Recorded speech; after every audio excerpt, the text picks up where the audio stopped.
service agriculture et alimentation durable et je travaille donc avec Lison Postel, que vous devez connaître davantage, sur la mission de nos cantines durables. Donc voilà, je suis là depuis 6 mois. Euh, Rapidement, bon, peut-être on peut commencer par ça. Donc là, on est en visio. On attend une vingtaine de personnes. Voilà, je vous invite à penser à bien couper vos micros pour éviter les interférences. N'hésitez pas à poser vos questions dans la barre de discussion et éventuellement, après les interventions, on laissera des moments de questions. Vous pouvez aussi lever la main. Donc il y a le petit logo là pour lever la main pour demander la parole.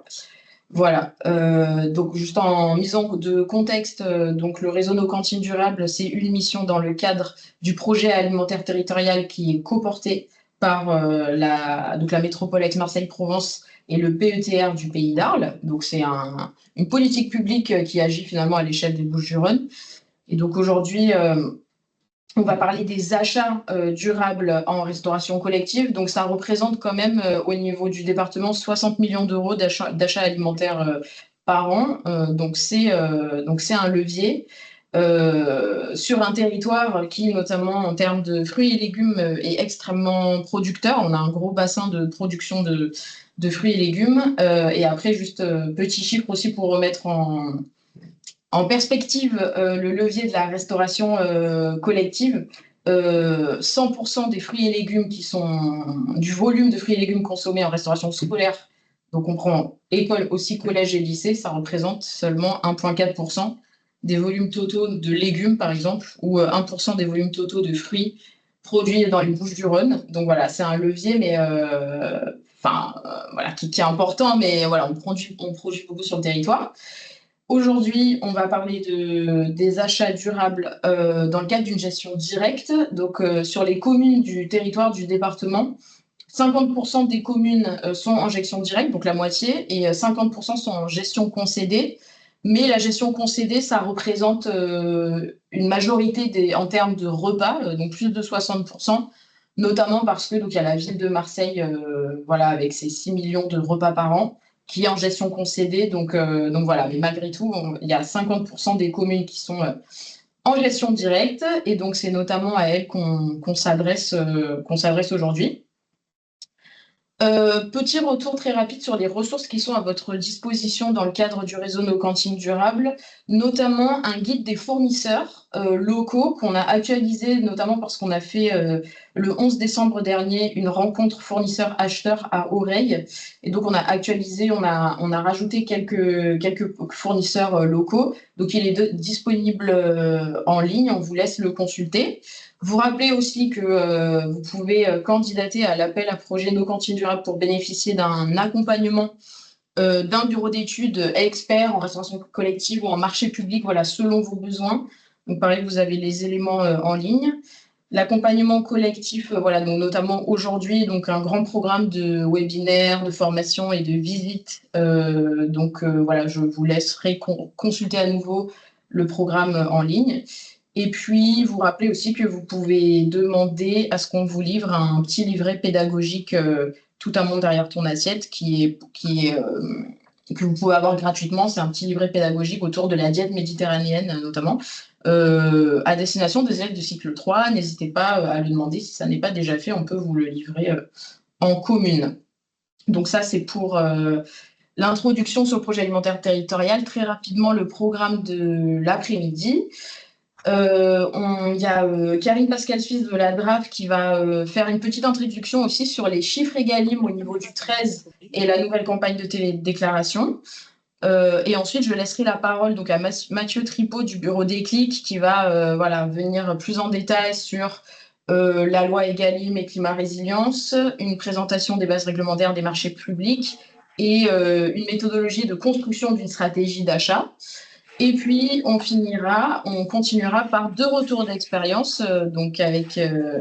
Et je les remercie de prendre le temps aujourd'hui de prendre la parole. Donc, la commune de la Roque-d'Enterron, Yann Hugoni et Michel Pascalis, et puis la commune de Boulbon, qui voilà, présenteront leurs deux contextes un peu différents. Et voilà, il ne faudra pas hésiter à leur poser des questions. Là, j'entends un micro. Ouais, ah oui, c'est bon, je d'interférence. le désactive, c'est tout bon. Et j'en profite aussi au nom de toute l'équipe du projet alimentaire territorial, donc de la métropole et le Pays d'Arc, pour vous souhaiter une très très bonne année avec Ouais. plein de bonnes choses, puisque c'est encore de saison. Voilà, tous nos vœux. Et donc, logiquement, on a commencé à enregistrer ou pas encore le Si, c'est bon, c'est webinaire. démarré, Ok, oui. c'est bon. Donc, voilà, on enregistre le webinaire, il sera disponible en ligne, en rediffusion, voilà, si vous voulez l'envoyer à des collègues qui n'ont pas pu être présents aujourd'hui. Voilà, en espérant que ça a été suffisamment clair. Toujours dans cette introduction, je vais laisser la parole à Karine, qui doit être connectée, pour qu'elle nous présente un peu les derniers chiffres Egalim au niveau du département et qu'elle nous parle de la nouvelle campagne de télédéclaration Ma Cantine. Alors, moi, Oui, bonjour, je suis là. Bonjour. Voilà. Je sais pas si vous m'entendez. Donc, en fait, on est deux de la DRAF, puisque je Ah, suis pardon, oui, oui. accompagnée de Clara Vigan, qui Ok. est arrivée hier et qui va Ah, être en charge de la thématique restauration collective pour la DRAF PACA. super. Voilà. J'ai vos slides, Donc, je peux les faire passer si vous voulez. OK, d'accord. Donc là, Ça vient. je démarre. Allez, on vous Je, écoute. cou- je coupe les micros qui font du bruit. Merci, Lison. Donc, voilà, c'est un petit rappel pour les objectifs de la loi Egalim. C'est qu'on a deux volets sur la loi Egalim. C'est les deux premiers traits que vous avez, voilà, avec l'amélioration de l'équilibre des relations commerciales tout au long de la chaîne alimentaire. Ça, c'est le premier volet. Et le volet qui nous concerne, nous, aujourd'hui, c'est la partie restauration collective avec le renforcement de la qualité sanitaire, environnementale et nutritionnelle de cette loi Egalim. Et l'objectif, c'est bien d'apporter une alimentation saine, sûre et durable pour tous, avec une volonté d'avoir un que cette loi Egalim soit aussi un vecteur de santé publique et de transition écologique. Donc ça, c'est important de le rappeler quand même en préambule parce que ce sera peut-être rappelé par le bureau des clics. Mais après, dans les critères d'achat, en fait, c'est une notion qu'on va retrouver. Donc l'autre diapo, j'ai présenté très rapidement les 5 mesures de la loi Egalim. J'ai pas passé, je vais pas passer beaucoup de temps dessus parce que ce sera repris, je crois, par le bureau des clics. C'est juste pour vous rappeler qu'en termes d'approvisionnement, on est toujours sur 50% de produits de qualité et durable, dont 20% de bio, mais que depuis l'an dernier, on doit également avoir 60% de viande et poissons qui sont de qualité et durable. Et ce quota est porté à 100% pour la restauration en santé et en état. Et de l'État, pardon. On est toujours sur la diversification des sources de protéines avec la végétalisation des assiettes qui constitue, et on le sait par des retours d'expérience, bien évidemment un volet important au côté environnemental et aussi un volet important en termes de finances pour pouvoir approvisionner en produits de qualité et durables. Le troisième point, c'est la lutte contre le gaspillage alimentaire. Là aussi, un levier important financier. Ensuite, le quatrième point, c'est la réduction du plastique. Et puis la formation des usagers. Voilà. Donc, pour venir tout de suite aux chiffres que je vais vous présenter, en fait, ils sont issus du rapport qui a été fait au Parlement. C'est issu de la télédéclaration 2024 sur les chiffres 2023. Donc, vous avez une évolution de la participation donc, entre 2023 et 2024 en termes de télédéclaration. Donc, on voit qu'on est en 2024 à 17 000 cantines qui ont fait une télédéclaration, ce qui ne correspond qu'à 20% des 80 000 cantines recensées en France. Donc, il faut encore qu'on améliore la représentativité des cantines en télédéclarant de plus en plus. Donc, sur la slide suivante, vous avez la participation par région.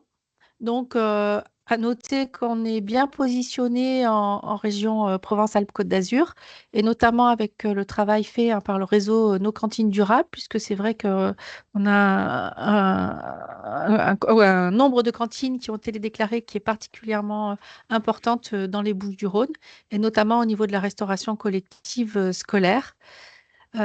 Ensuite, un petit point sur les populations de télédéclarants en 2024. Donc, c'est la slide suivante. Tout ça pour vous dire qu'il n'est pas évident de comparer en termes de pourcentage de produits de qualité durable et de pourcentage de produits bio. C'est pas évident de comparer les résultats au sens strict du terme puisque en fait, il y a juste un petit nombre de télédéclarants qui ont à la fois fait la campagne 2023 et à la fois la campagne 2024. D'accord? Donc, en fait, on va parler de photos dans ce que je vais vous donner comme résultat. On va avoir une photo 2024 et puis, quand on va travailler sur des comparaisons entre 2023 et 2024, on va plutôt parler donc sur les populations ISO, c'est-à-dire qui ont à la fois déclaré en 2023 et à la fois déclaré en 2024. Donc, en ce qui concerne les résultats, donc on est en 2024, donc on est bien sur la photo, hein, donc sur l'ensemble des télédéclarants 2024. On est en produits de qualité durable, on est sur 25% environ, tout secteur confondu. Hein, je n'ai pas parlé que de la restauration collective scolaire, mais on est bien sur tous les secteurs confondus. Et donc, en ce qui concerne les produits bio, on est à 12%. Hein, donc, bon, je fais le focus sur ces deux points qui sont quand même les plus, comment dire, représentatifs. Hein, et puis, vous avez également, et vous pourrez consulter le diaporama parce il est à votre disposition. Hein, vous aurez les chiffres pour les autres catégories. Donc, en ce qui concerne les secteurs, donc les résultats globaux par secteur, on voit que pour les taux par secteur, l'administration, en ce qui concerne les taux au regard des 50% de produits de qualité durable, on est à 30% pour les services de l'administration, on est à 30% pour les services de l'éducation. En entreprise, on est à 27%, mais attention, on a très très peu d'entreprises qui ont télédéclaré leurs résultats, donc je mets un bémol sur ces chiffres-là. Et puis après, sur l'ensemble des autres catégories, on est à 29%. Donc moi, ce que je tiens quand même à préciser, c'est dans la restauration collective scolaire et dans le secteur éducation, hein, on est à 30% de produits de qualité durable et on est à 17% de bio, donc on n'est pas très très loin au niveau national de l'objectif des 20%. Et c'est vrai qu'on remarque, puisque la restauration collective scolaire dépend beaucoup des collectivités, hein, que ce soit la région, les départements ou les communes, et il y a un gros effort qui est fait par les collectivités pour répondre à la loi Egalim. Donc là, on commence à avoir déjà des résultats qui sont probants. En ce qui concerne donc l'analyse isopérimétrique, donc c'est-à-dire que là, on peut comparer sur un même périmètre des gens qui ont télédéclaré en 2023 et télédéclaré en 2024. On s'aperçoit en fait que, c'est la diapo suivante, il y a peut-être un petit décalage. Voilà, donc on s'aperçoit en fait qu'il y a peu d'évolution en ce qui concerne les produits de qualité durable. La tendance est la même. Hein. En revanche, on a une légère augmentation pour les produits bio et puis on a des augmentations un petit peu plus conséquentes pour les autres catégories qui n'étaient pas suivies ou peu suivies jusqu'à présent. Voilà. Donc, ce qui est important, hein, c'est que pas d'évolution pour ceux qui ont déclaré et en 2023 et en 2024 peu d'évolution, un peu plus d'évolution sur les produits bio. Donc voilà pour les chiffres nationaux. Je vous précise l'accompagnement qui est fait au niveau du Conseil national. Donc c'est la diapo suivante.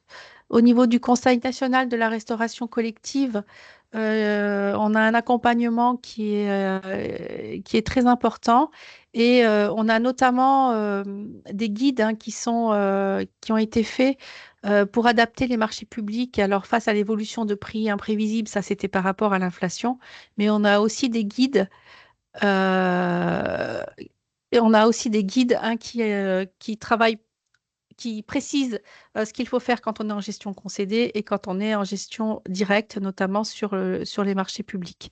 Je signale les nouveautés parce qu'il y a beaucoup de questions à ce sujet-là. Le dernier guide est vraiment particulièrement bien fait sur la substitution des plastiques et le réemploi qui est obligatoire en restauration collective. Et ce qui va venir, en fait, c'est ce qu'on appelle un closier hein, qui va avoir toutes les clauses que l'on peut mettre pour s'approvisionner en produits de la famille poisson, parce que ça, c'est pas toujours évident. Bon, j'ai vu qu'il y avait des questions hein, qui s'affichaient, on y répondra peut-être par la suite.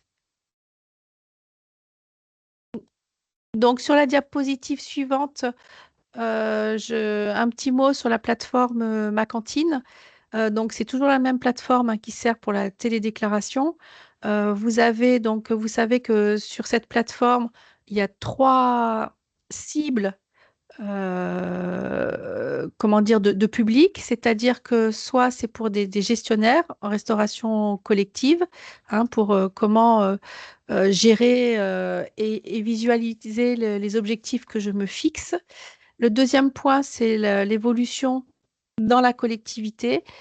Donc, c'est plutôt pour les services qui suivent l'évolution de la réponse à la loi Egalim. Et puis, le troisième point, c'est plutôt pour la cible grand public, hein, des gens qui veulent aller voir sur la cantine que fréquentent leurs enfants, par exemple, voir ce qui s'y fait. Donc, ça, c'est quand même important de ne pas oublier qu'il y a ces trois cibles, hein, parce qu'en fait, maintenant, vous avez des possibilités de remplir des fiches, notamment sur la lutte contre le gaspillage alimentaire. Et ça permet de valoriser le travail qui est fait hein, par les gestionnaires. Et ça, c'est très important parce qu'il y a un travail énorme qui est fait. Et de pouvoir le mettre en avant, de pouvoir faire des affiches de synthèse et de pouvoir faire des bilans, c'est particulièrement important, à la fois pour les donneurs d'ordre, hein, que peuvent être les élus, que sont les élus, de faire ce retour du travail qui est fait, et puis pour la cible, les gens qui viennent manger à la cantine, en fait, hein, pour vos convives. Donc, sur la deuxième partie à droite, vous avez ce qu'il faut faire sur ma cantine. Hein, c'est les démarches pour aller voir les résultats dans votre région. Donc, vous pouvez cibler la région, la communauté de communes ou la communauté d'agglo sur laquelle vous êtes, le département, et puis le secteur d'activité. Voilà. C'est ce que j'ai fait en fait par la suite. Je vous donnerai les résultats pour les Bouches-du-Rhône. Donc, sur la diapositive suivante, vous avez en fait le parcours pour télédéclarer. Ce parcours, en fait, la première chose, c'est de s'inscrire. Donc, c'est un gestionnaire alors, il peut y avoir pour une cantine, il peut y avoir un ou plusieurs gestionnaires, puisque ça peut être plus facile de laisser la possibilité à plusieurs personnes de rentrer les résultats. Donc, inscription. Ensuite, il faut créer sa cantine. On a encore la possibilité cette année, donc en 2025, pour les chiffres 2024, de mettre les cantines satellites, c'est-à-dire pour une cuisine centrale, elle peut lister toutes ces cantines satellites et mettre à chaque fois un numéro de SIRET et remplir pour tous les satellites. Ensuite, bien évidemment, il va y avoir le suivi d'achat, donc il faut avoir fait cet effort de répertorier les achats euh, faits en 2024. Donc, la nouveauté, c'est le module gaspillage alimentaire avec une valorisation hein, du travail fait autour de la lutte contre le gaspillage alimentaire. Donc, l'accompagnement hein, qui est fait tout au long de l'année et qui est fait via les projets alimentaires territoriaux. Donc, Lison et Lisa en ont parlé hein, sur le PAT métropole plus PETR du Pays d'Arles. Euh, Et puis, donc il y a un accompagnement très important qui est fait par les PAT. Et puis, la communication, je pense que c'est vraiment important aussi de communiquer sur ce qui est fait. Et puis, la télédéclaration. Donc, la télédéclaration qui donne lieu à un rapport qui est demandé par les parlementaires sur l'évolution de la loi Egalim. En ce qui concerne la région PACA, donc c'est la slide suivante. Donc le bilan de la télédéclaration 2024 sur les données d'achat 2023.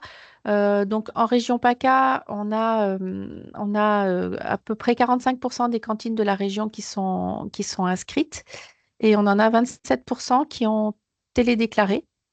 Et on a 15% donc des restaurants qui ont télédéclaré, qui ont atteint leurs objectifs. Voilà. Sur le département, donc on a 36% des cantines du département. En revanche, on a 69% des cantines qui ont télédéclaré, donc ça c'est bien. Et puis de celles qui sont inscrites, qui ont télédéclaré. Et puis on a 11% des restaurants qui ont atteint les objectifs. Donc en dessous, je vous ai mis les résultats qui s'affichent quand vous faites la recherche telle que je vous l'ai montré précédemment. Donc tout secteur confondu. Je ne sais pas si vous voyez ma flèche, mais à gauche, vous avez donc ce qui concerne PACA, donc tout secteur confondu et secteur scolaire. Et à droite, vous avez ce qui concerne le département 13, tout secteur confondu, et, euh, et donc le secteur scolaire. Donc, ce qui est résultat notable, c'est qu'on a quand même les 20% de bio en moyenne qui sont atteints sur le secteur scolaire dans le département 13. Donc, Donc, sur la bravo à slide. vous. Oui, super, oui. Sur la slide suivante, vous avez des éléments sur la campagne de télédéclaration 2025.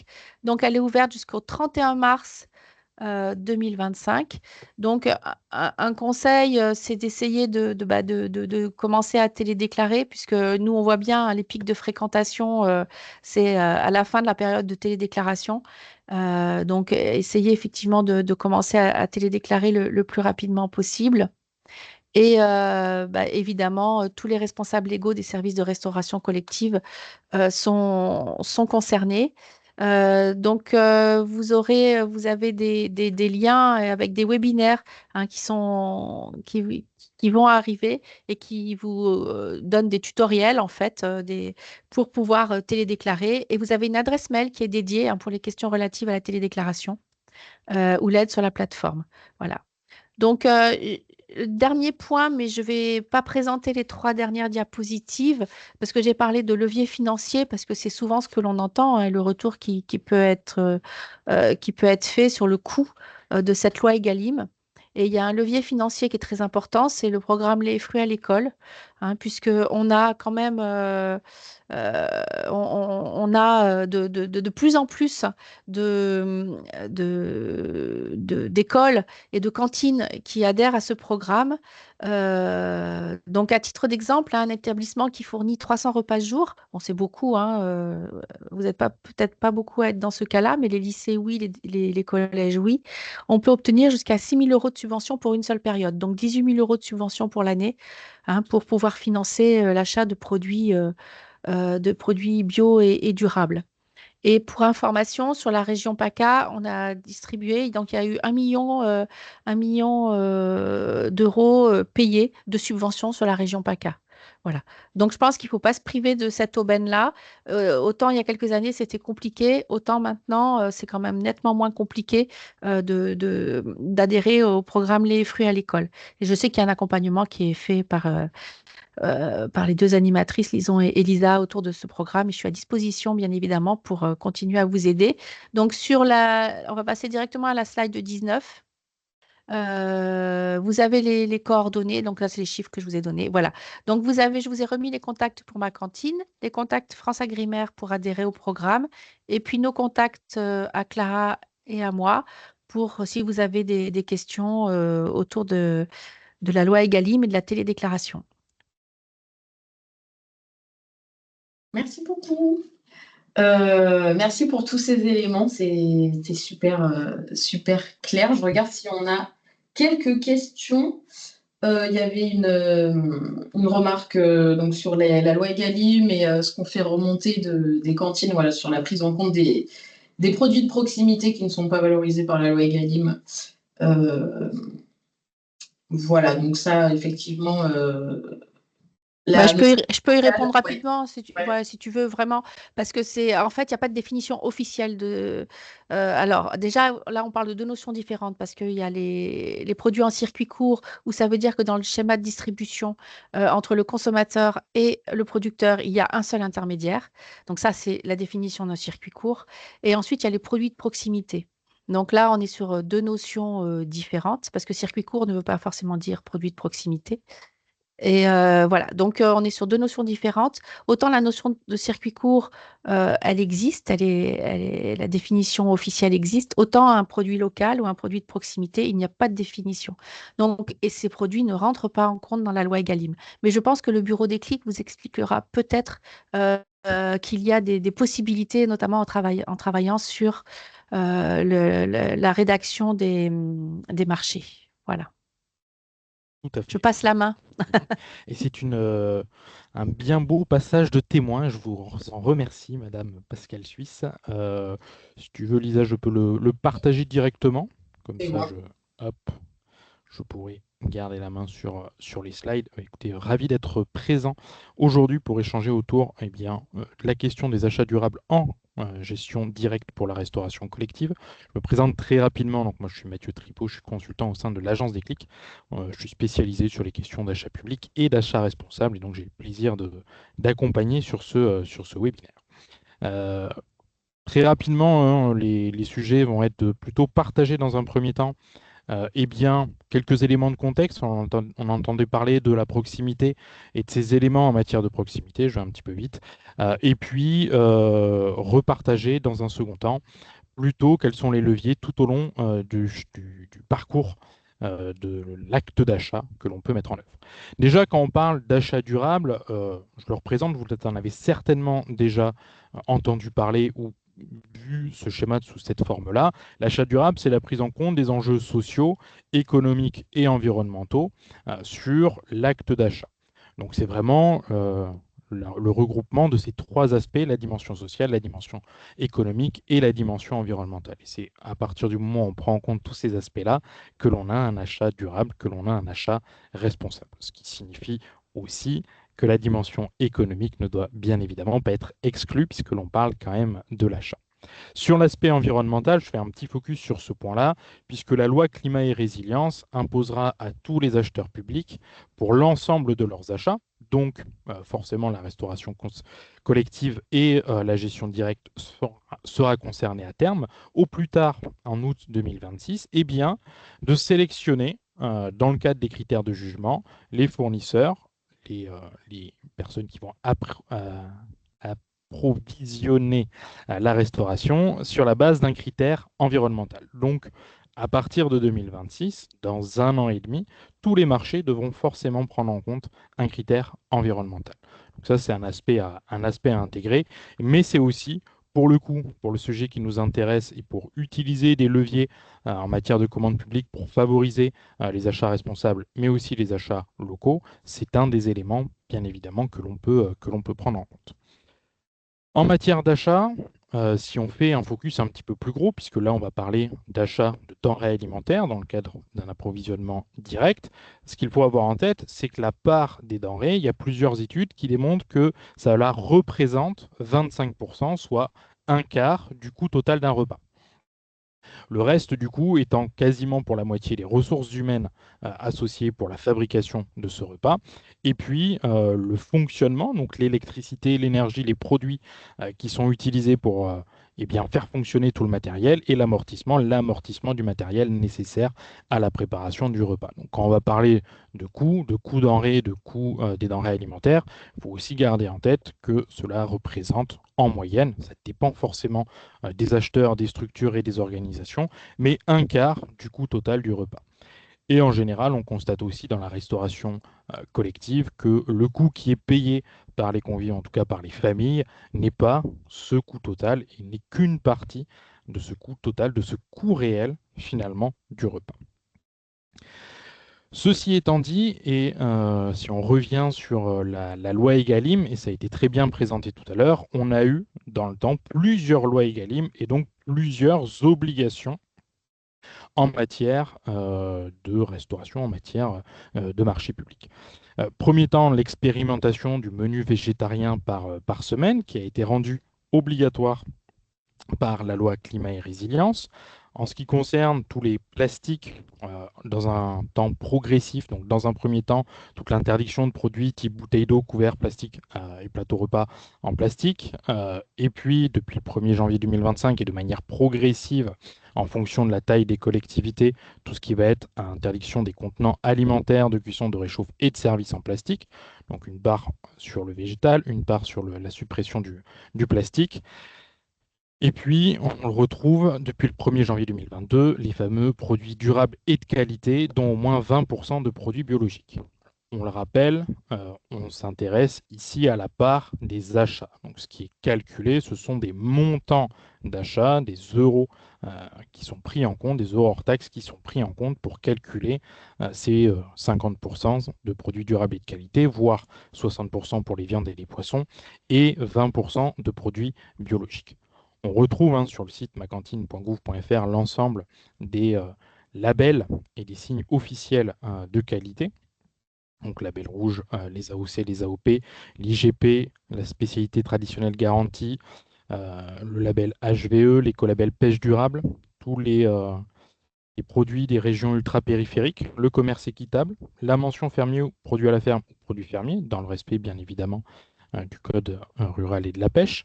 Mais on a aussi les produits acquis suivant des modalités prenant en compte le coût imputé aux externalités environnementales liées au produit pendant son cycle de vie, c'est-à-dire de pouvoir évaluer l'achat du produit en intégrant la prise en compte de l'environnement sur l'ensemble du cycle de vie du produit, ce qui nécessite finalement de réaliser une ACV, une analyse du cycle de vie des denrées qui sont achetées. Aujourd'hui, ça reste complexe à mettre en œuvre. On n'a pas forcément les outils nécessaires pour pouvoir aller évaluer l'ensemble des indicateurs dans une ACV. Mais on peut aussi, en matière d'acte d'achat, intégrer les produits acquis principalement sur la base de leur performance en matière environnementale et d'approvisionnement direct. J'y reviendrai tout à l'heure, mais si dans le cadre de la procédure, on a la mise en œuvre de ces critères-là qui est prépondérante et qui représente une part majoritaire du choix du fournisseur, alors on pourrait aussi considérer que les produits peuvent rentrer dans la loi Egalim. Là, on n'a pas de règles, simplement le code de la commande publique ni la loi Egalim viennent préciser ces éléments-là, mais on peut s'appuyer sur cette lettre pour pouvoir le définir et le mettre en œuvre ensuite dans vos marchés. Donc on a aussi ce levier qui sera utilisé et qui sera mis en œuvre. Et donc, toujours dans une logique d'abord d'expérimentation, on le voit, une phase d'expérimentation, un menu végétarien par jour s'il y a plusieurs choix, qui potentiellement va être imposé, qui est déjà le cas pour l'État, et d'autres expérimentations sur la réservation de repas. Donc, il faut, dans le cadre des marchés publics, composer avec l'ensemble de ces éléments, avec l'ensemble de ces réglementations, pour pouvoir faire des achats durables et pour pouvoir potentiellement utiliser les leviers de la commande publique pour bien valoriser le territoire et valoriser ce qui est produit sur le territoire.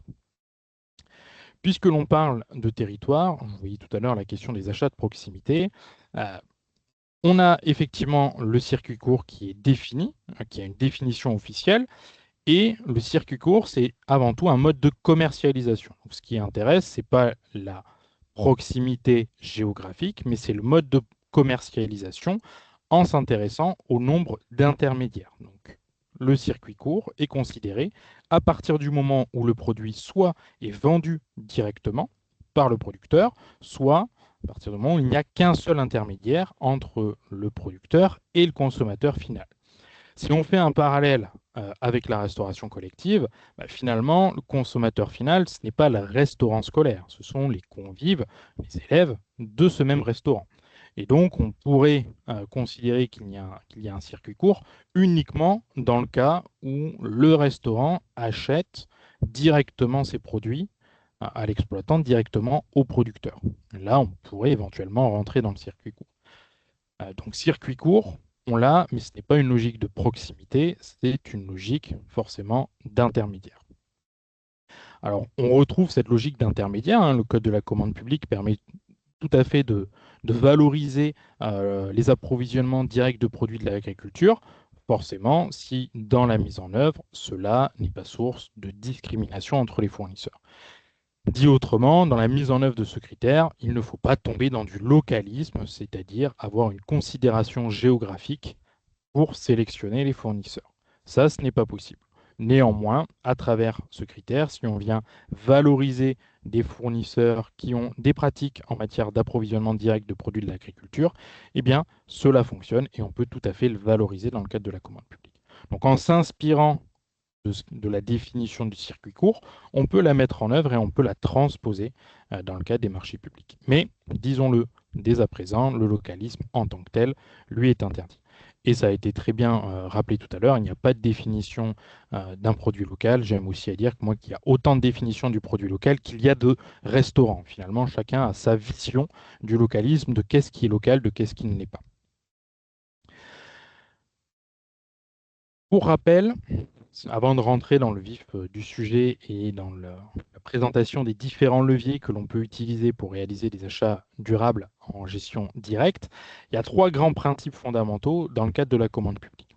On considère que, étant acheteur public, forcément, vos achats sont soumis aux règles du code de la commande publique. Le premier, c'est la liberté d'accès à la commande publique, permettre de garantir une concurrence effective, réaliser une publicité adaptée, permettre à n'importe quel opérateur économique, n'importe quel fournisseur potentiel, eh bien, de se positionner. Ça veut dire tout simplement aussi qu'il ne faut pas, dans les conditions du marché ou dans le choix des produits, là encore, avoir cet effet de restreindre la concurrence. Si j'impose des fournisseurs qui sont dans un périmètre donné, j'ai pour effet de restreindre l'accès à la commande publique. Le second principe, c'est l'égalité de traitement des candidats. Permettre à n'importe quel opérateur économique qui se positionne, que son offre, que sa candidature soit traitée sur le même pied d'égalité que les autres candidats qui se sont positionnés. Là, ça passe principalement par la mise en œuvre de critères de jugement des offres qui sont définis dès le départ, qui sont publiés dans le cadre de la consultation et qui sont les mêmes pour tous les fournisseurs. Et qui derrière, dans l'analyse des offres, sont analysés de la même manière pour l'ensemble des réponses qui ont été transmises. Autre conséquence du principe d'égalité de traitement, c'est que normalement, à partir du moment où vous publiez votre marché, les conditions générales de vente du fournisseur ne s'appliquent pas. Que tout le monde puisse être traité sur le même pied d'égalité, y compris dans l'exécution du contrat, c'est bien vous, en tant qu'acheteur public, qui définissez les conditions d'exécution, notamment dans le CCAP et dans le CCAG, et ces conditions d'exécution seront les mêmes pour l'ensemble des fournisseurs. Enfin, troisième principe, c'est la transparence des procédures, donc pouvoir justifier à n'importe quel moment des choix qui ont été effectués. Ça va être important dans le cadre notamment des approvisionnements directs, puisqu'il faudra justifier potentiellement en cas de contrôle pourquoi j'ai défini mon allotissement, pourquoi j'ai défini telle et telle procédure, mais aussi dans le choix des fournisseurs, je devrais pouvoir justifier comment j'ai opéré ma sélection, comment j'ai opéré mon choix de manière la plus objective et impartiale possible. Ces 3 principes, ils existent tout simplement pour garantir la bonne utilisation des deniers publics et l'efficacité derrière de la commande publique. Il faut qu'on les garde en tête puisque finalement tout ce que je vais présenter par la suite découle de ces 3 grands principes fondamentaux. Donc, dans le cadre d'approvisionnement de proximité, dans le cadre d'achat durable pour de la gestion directe, vous avez, dans le cycle du marché, 5 grandes étapes: la définition des besoins et des prérequis, la formalisation de ces besoins et prérequis dans le cadre de clauses techniques, le choix des candidats et d'éventuels éléments au choix de la candidature, le choix de l'offre, forcément, et ses critères de jugement des offres, et les aspects plutôt en lien avec la réalisation, c'est-à-dire le suivi de l'exécution de votre contrat. Au niveau des besoins et des prérequis, depuis 2016, c'est une consécration, c'est repris dans le code de la commande publique. Vous avez l'opération de faire du sourçage, du sourcing, ça dépend si vous avez plutôt une préférence pour l'appellation française ou l'appellation anglaise. Mais l'intérêt, c'est d'aller rencontrer avant même de rédiger votre marché, les opérateurs économiques potentiels, identifier quelles sont leurs contraintes, quelles sont les contraintes que vous devez prendre en compte dans votre marché, identifier potentiellement des opérateurs que vous n'auriez pas identifiés initialement, qui pourraient du coup renforcer, qui pourraient votre panel de fournisseurs et qui pourraient se positionner sur votre marché. Et c'est vraiment de s'assurer que vous avez en face de votre besoin un marché fournisseur qui est en capacité de répondre à votre demande. Ce qu'il faut garder en tête, c'est que ces opérations de sourcing, ce sourçage, ne doit pas avoir pour conséquence de rompre le principe d'égalité de traitement des candidats, c'est-à-dire de ne pas donner des informations qui soient déjà trop précises et qui seraient plutôt du stade de l'offre et du stade de la mise en concurrence. Si vous avez un fournisseur qui, avant tout le monde, a des informations sur votre choix de produit, sur ces éléments-là, forcément, ça va rompre le principe d'égalité de traitement des candidats. Les initiatives telles que les rencontres entre les fournisseurs et les acheteurs qui sont mises sur le territoire et qui sont réalisées sur le territoire sont très clairement des opérations de sourcing et des opérations de sourçage. Donc on en profite et ça permet là encore de bien s'assurer qu'en face, on a des fournisseurs potentiels qui sont en capacité de nous répondre. Ça permet, là encore, en plus de s'assurer qu'en termes de contraintes de prise de commande, de contraintes de livraison, de contraintes en matière de prise en compte de la saisonnalité, c'est autant d'éléments derrière qu'il faudra intégrer dans le cahier des charges. Donc c'est possible, utilisons-le au maximum, et le guide qui a été présenté tout à l'heure en introduction par Lisa est un formidable outil pour pouvoir réaliser son sourcing. Une fois que le sourcing est réalisé, je vais devoir définir l'évaluation de mes besoins. Et c'est là où le code de la commande publique nous dit, puisque nous sommes sur des marchés de fourniture, c'est un marché de fourniture de denrées alimentaires, le code nous dit vous devez raisonner pour évaluer vos besoins à l'échelle d'une famille homogène. Ce que ne précise pas le code de la commande publique, ni la jurisprudence d'ailleurs, c'est comment définir la famille homogène pour spécifiquement les marchés de fourniture de denrées alimentaires. Et donc là, on a deux interprétations qui sont possibles et qui peuvent tout à fait se justifier. Première interprétation, on considère que la notion de famille homogène, donc la photo, le périmètre sur lequel on va devoir évaluer l'étendue de nos besoins, ça concerne l'ensemble des denrées alimentaires. Et donc dans ces cas-là, je regarde dans le grand tout l'ensemble des montants d'achat sur toutes mes denrées alimentaires. Et donc là, je vais faire finalement qu'une seule procédure au regard de ce montant global. Deuxième interprétation qui est possible, si forcément j'ai une nomenclature qui est dédiée et qui donc me permet de réaliser ce travail-là, je considère que la famille homogène, ce n'est pas l'ensemble des denrées alimentaires, c'est une partie des denrées alimentaires dans une logique plutôt de famille de produits. Et donc dans ces cas-là, j'estime l'étendue de mes besoins, l'évaluation de mes besoins au regard plus spécifiquement de cette famille de produits. Les guides qui étaient présentés tout à l'heure par Madame Pascale Suisse du Conseil national de la restauration collective proposent d'ailleurs une structuration, une nomenclature sur les différentes familles de produits. Néanmoins, je pointe un petit élément de vigilance par rapport à ça. Dans une logique de transparence des procédures et de pouvoir justifier de son choix, il faut pouvoir s'appuyer sur une nomenclature et dire, voilà, au moins sur une année, on a fait le travail de catégoriser nos dépenses et on peut s'appuyer là-dessus pour pouvoir réaliser cette interprétation-là et cette analyse-là. Dans tous les cas, quelle que soit l'interprétation qui est retenue, on ne peut pas saucissonner les achats, c'est-à-dire considérer artificiellement que les familles ne sont pas les mêmes, dans le seul but de se soustraire au seuil de publicité et de mise en concurrence qui vont s'imposer.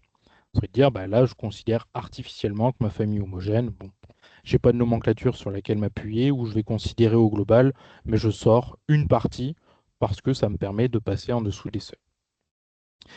L'évaluation des besoins, elle est globale, et c'est une fois qu'on a évalué les besoins et l'étendue des besoins que l'on va pouvoir découper le gâteau et donc allotir finalement la procédure et allotir le besoin. L'allotissement, c'est la règle qui permet de dire, on vient découper le gâteau pour que les structures, et notamment les plus petites structures, puissent se positionner dans le cadre des marchés publics. C'est vraiment un atout pour permettre aux opérateurs économiques les plus petits de quand même bénéficier de la commande publique.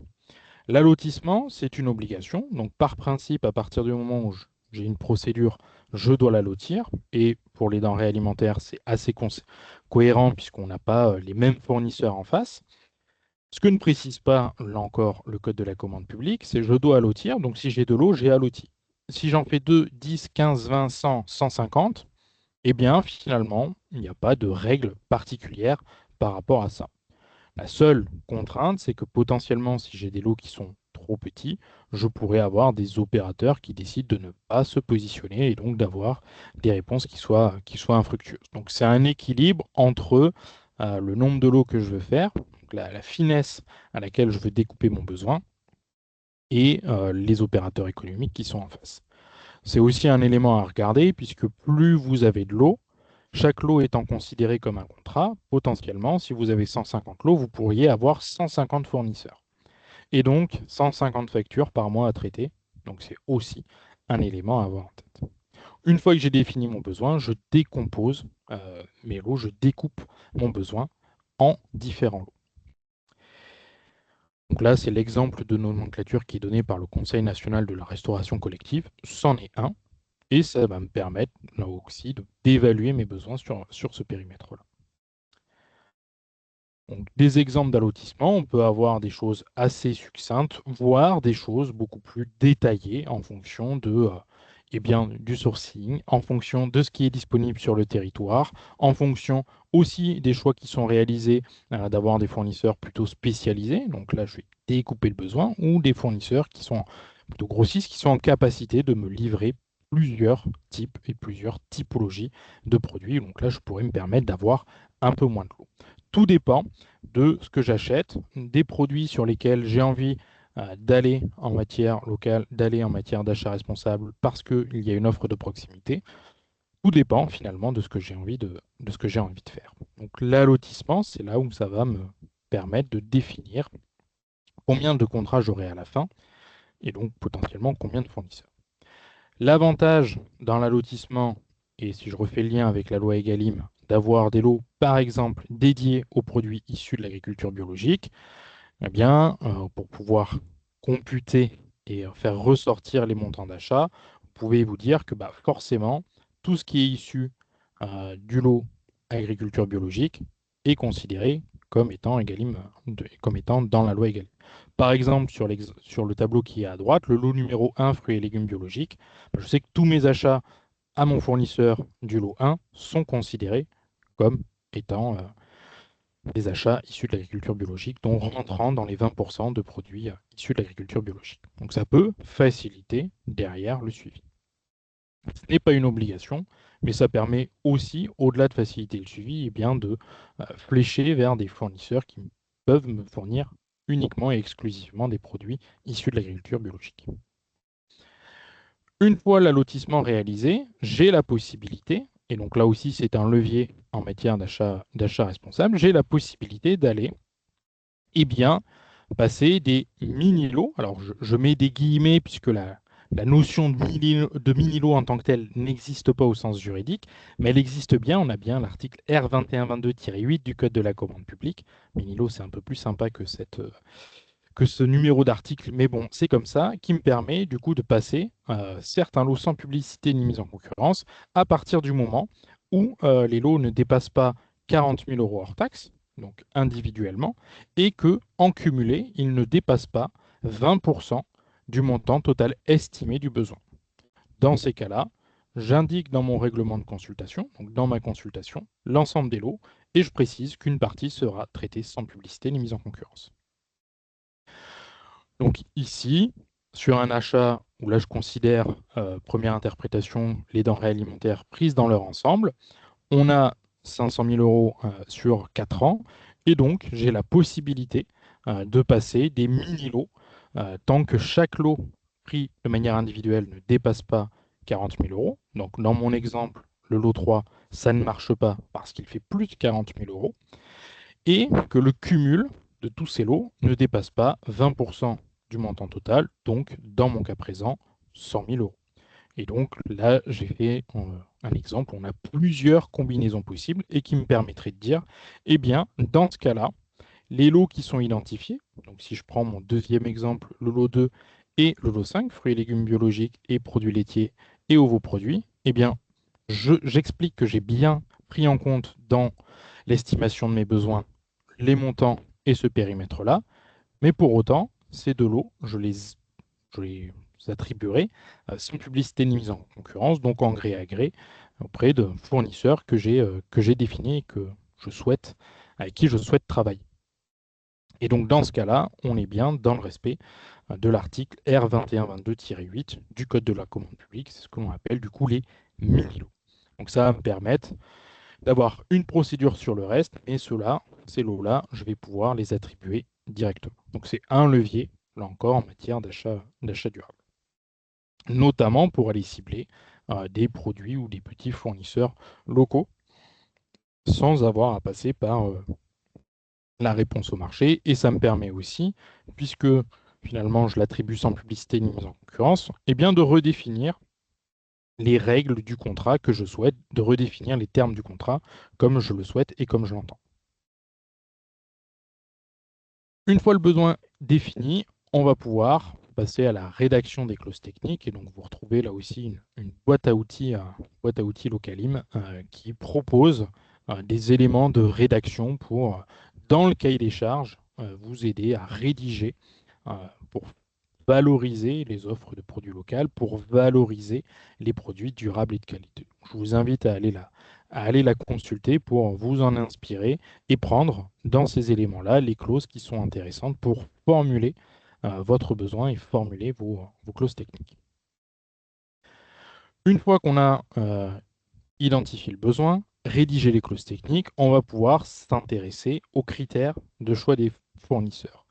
Mais avant ça, on a la possibilité de réserver le marché, ou de réserver certains lots du marché à certains types d'opérateurs économiques. C'est-à-dire que dans ce cas-là, seuls les opérateurs économiques, seuls les candidats qui répondent à ces exigences peuvent prétendre à répondre au marché. Un candidat qui ne respecterait pas ces exigences serait exclu. Donc là, on a 4 grands types de marchés réservés. Il faut arriver à bien identifier quels peuvent être les opérateurs qui peuvent se positionner, puisqu'il faut choisir dès le départ et il n'y a pas de passerelle entre les deux. Donc soit on est plutôt sur des salariés en situation de handicap, et donc on va réserver le marché aux entreprises adaptées aux établissements de services et d'aide par le travail, donc les entreprises adaptées, les ESAT. Soit on est plutôt sur des personnes qui sont éloignées de l'emploi, en réservant le marché aux structures d'insertion par l'activité économique, et SIAE. Soit on est plutôt sur un marché réservé pour les populations qui sont des prisonniers, donc des entreprises implantées en établissement pénitentiaire et donc qui font travailler les prisonniers afin de faciliter leur réinsertion, c'est un autre cas. Et puis pour certains types de marchés, uniquement les marchés de services sociaux et spécifiques, il est possible de les réserver aux structures de l'économie sociale et solidaire. Donc là, pour le coup, pour les marchés de fourniture de denrées alimentaires, ça ne marche pas puisqu'on est dans une fourniture de denrées et non pas dans un marché de services. Mais il est possible d'avoir des acteurs sur le territoire et sur vos territoires qui rentrent dans ces champs-là. Et donc, en réservant le marché, seules ces structures peuvent se positionner et peuvent répondre au marché public. Une fois les critères de sélection des candidats définis, on peut réfléchir aux critères de jugement des offres. C'est ce qui va permettre de mesurer la valeur ajoutée de chaque entreprise, de mesurer la valeur ajoutée de chaque candidat. Forcément, le critère il doit être lié à l'objet du marché et il ne doit pas être discriminatoire. Je reviens sur ma question du localisme. Imposer un périmètre ou valoriser les entreprises qui sont le plus proches de la collectivité, eh bien, cela est considéré comme du localisme, c'est discriminatoire.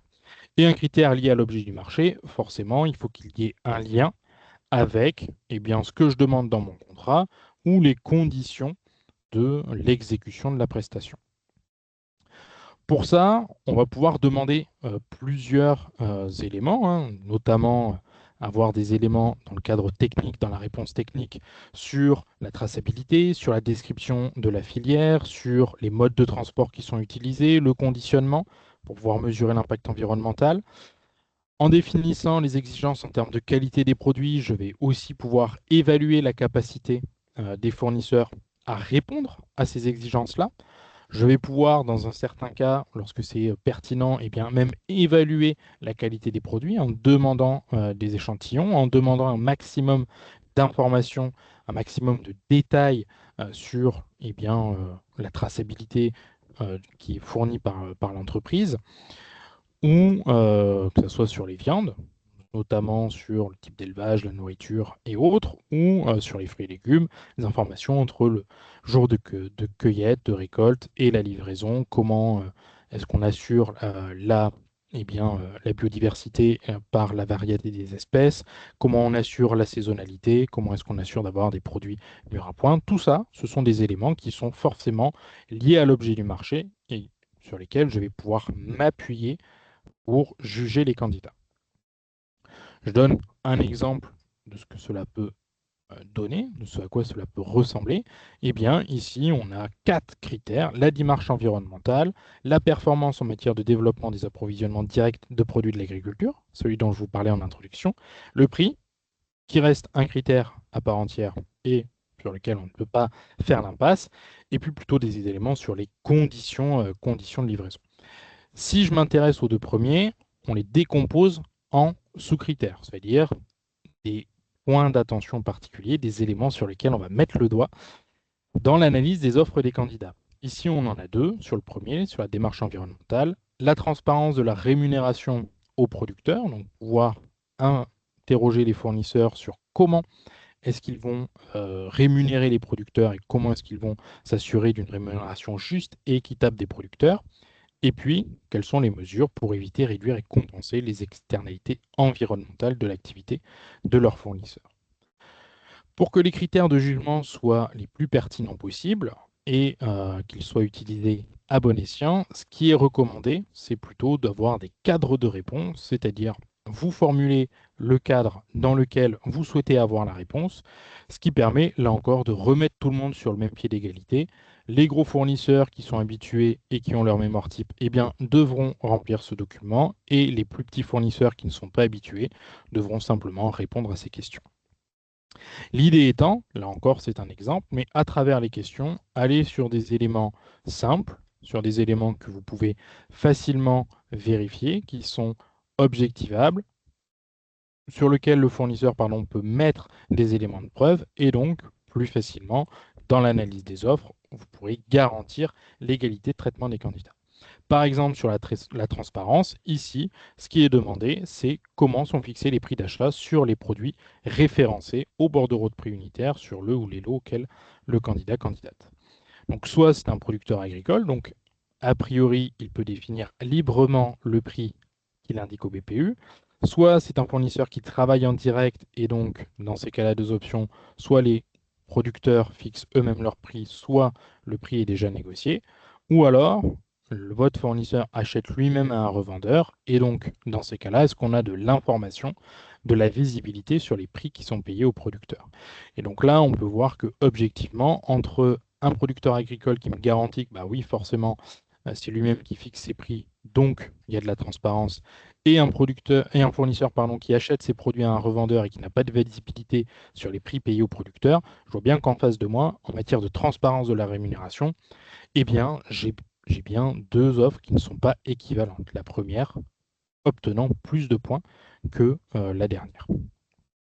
Donc, à travers ces questions, ça permet vraiment de faire la différence entre les candidats. Ici, pareil, sur la capacité à se faire entendre, générer du lien régulier, on vient poser des questions simples, des réponses simples et les éléments de preuve qui sont associés pour pouvoir évaluer l'étendue de la réponse. Donc, pour valoriser l'offre locale, pour réaliser cet achat durable en restauration collective, que ce soit l'achat de proximité, mais aussi les produits durables et de qualité, Déjà, premier élément, bien définir son besoin et ses attentes. Quelles sont les exigences en matière de production? Quelles sont les exigences en matière de qualité? Quelles sont les exigences en matière d'organisation? Comment, à travers l'allotissement, je découpe mon besoin de la manière la plus efficace possible, et bien pour permettre à la fois d'avoir un gâteau qui soit bien découpé et donc d'avoir des fournisseurs locaux qui me répondent, mais aussi quelque chose de pas trop fin pour que, bien sûr, en face, il y ait quand même de la concurrence. Avoir une durée raisonnable du marché, en s'engageant sur une durée longue, potentiellement 2 ans que je peux reconduire, eh bien, ça assure aussi une certaine stabilité de mon contrat, une certaine stabilité vis-à-vis du fournisseur. Plus je suis stable, forcément, moins il y a d'incertitude. Et plus il y a d'incertitude pour un fournisseur, plus cela va se répercuter sur le prix. Donc moins je génère d'incertitude, potentiellement, plus ça me permet d'avoir un prix qui soit le plus fin et plus efficace possible. Dans une certaine mesure, dans une logique aussi d'équivalence, je peux autoriser des variantes, la capacité, et c'est la possibilité au fournisseur de me proposer des produits qui soient équivalents à ce que j'ai demandé au BPU, diffuser le plus largement possible, au besoin. Une fois que la procédure est sortie, n'hésitez pas à la faire connaître et à la diffuser le plus largement. Définir bien précisément le niveau de qualité, les modes de production souhaités, le niveau de service attendu. Donc là encore, ça refait le lien avec les besoins et les attentes, mais c'est définir précisément ce que vous attendez pour qu'il n'y ait pas de mauvaise surprise. Prendre en compte la saisonnalité à travers les éléments qui peuvent être demandés au fournisseur sur sa capacité à renseigner, sa capacité à fournir ces aspects-là. Et puis, à travers les critères comme qui a été présenté, vous permettre de sélectionner potentiellement les meilleurs fournisseurs sur les sujets qui vous intéressent et aussi potentiellement les fournisseurs locaux ou les fournisseurs qui ont l'offre la plus responsable possible. Dernier point, vous avez la possibilité sur ces marchés-là, donc les marchés de fourniture de denrées alimentaires, d'avoir une multi-attribution, c'est-à-dire que pour un même lot, vous avez la possibilité d'avoir plusieurs fournisseurs. Ça peut vous permettre de sécuriser vos approvisionnements. Et donc, dans ce cas-là, vous définissez les règles dès le départ, mais ça vous permet de dire les prix sont connus d'avance et ils sont dans le bordereau de prix unitaire. Et la manière dont vous allez répartir les commandes, vous la définissez. En général, c'est ce qu'on appelle la technique de la cascade. Vous allez demander à celui qui est arrivé en premier, est-ce qu'il peut vous livrer? S'il peut, très bien, vous lui donnez le bon de commande. S'il ne peut pas, vous demandez à celui qui est arrivé en second. Mais ça vous permet aussi de sécuriser vos approvisionnements. Donc avec l'ensemble de ces leviers, ça permet finalement de valoriser l'offre locale, de valoriser l'offre durable et de valoriser l'offre de qualité. Un peu débordé sur la présentation, mais je propose de laisser la place au retour d'expérience. Et Merci peut-être à des beaucoup. questions? Oui, n'hésitez pas. Merci Mathieu. Tu as débordé de 3 minutes, hein, donc c'est pas un débordement à ce stade-là. Si vous avez des questions, des points de clarification, n'hésitez pas, ou vous mettez dans le chat, ou vous pouvez lever la main avant qu'on passe aux 2 retours d'expérience des communes. Alors, il y avait une remarque de Hugo Fontaine disant que les petits producteurs sont vite désavantagés sur plusieurs points.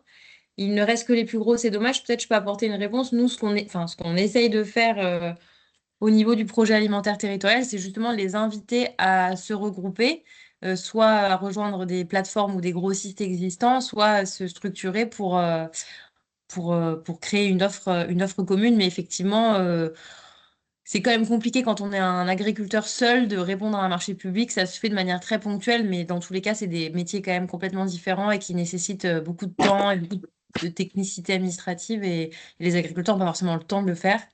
Et voilà, donc on les encourage à rejoindre des groupements existants, comme par exemple la plateforme Manger Bio en Provence, si c'est des agriculteurs bio, ou Localise, ou Mon Maraîcher Provençal. Enfin, il en existe un certain nombre sur le territoire. Donc voilà. Moi, j'avais peut-être une question de précision, Mathieu. Enfin, juste Oui. si tu peux nous redire quelle est la différence entre la nomenclature et l'allotissement, pour que ce soit bien clair. Je me suis dit qu'il y avait peut-être des gens qui se posaient des questions. Alors la nomenclature, si j'en ai une, c'est ce qui va me permettre de définir l'étendue de mon besoin. Et l'étendue des besoins, une fois que je définis à l'intérieur de cette nomenclature, qu'est-ce que je remets et qu'est-ce que j'ai comme volume d'achat. C'est ce qui va me permettre de dire quelle procédure je passe. Est-ce que je suis en procédure adaptée? Est-ce que je suis exempt de procédure? Est-ce que je suis en procédure adaptée ou est-ce que je suis en procédure formalisée? Et une fois que j'ai défini ma procédure, là, je vais décomposer mon besoin en différents lots. C'est-à-dire qu'au sein de la nomenclature, je peux aussi avoir plusieurs lots. Si je reprends l'exemple de la nomenclature qui a été donnée, hop, elle est ici. Dans produits carnés surgelés ou congelés, bah, je peux avoir plusieurs lots sur viande de porc surgelée, viande de bœuf surgelée. Et donc, je vais pouvoir décomposer potentiellement l'étendue de mes besoins en différents. Donc, première étape, il faut que je regarde l'ensemble du gâteau, je dirais la grosseur du gâteau et qu'est-ce que cela représente en termes de coût. Et ensuite, eh bien, ce gâteau, c'est de quelle manière est-ce que je le découpe en différents lots pour permettre aux différents fournisseurs de se positionner. Oui, très bien, merci. Est-ce qu'il y a des questions? On passe au retour d'expérience. J'en profite quand même d'avoir votre attention, parce que ça va complètement dans ce sens-là, sur les achats en produits durables et locaux. Au niveau du PAT, on a commencé une réflexion sur la mutualisation des achats. Peut-être par l'intégration, enfin, faire en sorte que les communes puissent intégrer des centrales existantes sur le territoire, ou en créant un groupement de commandes ou des groupements de commandes ou une centrale d'achat pour les collectivités. Donc, il y a une étude qui a été menée l'année dernière et on souhaite avancer avec les communes sur la réflexion puisque c'est pour répondre à vos besoins. Et donc, il y aura une restitution le 13 février à Istres sur cette étude massification qu'on a menée avec 2 ateliers de travail.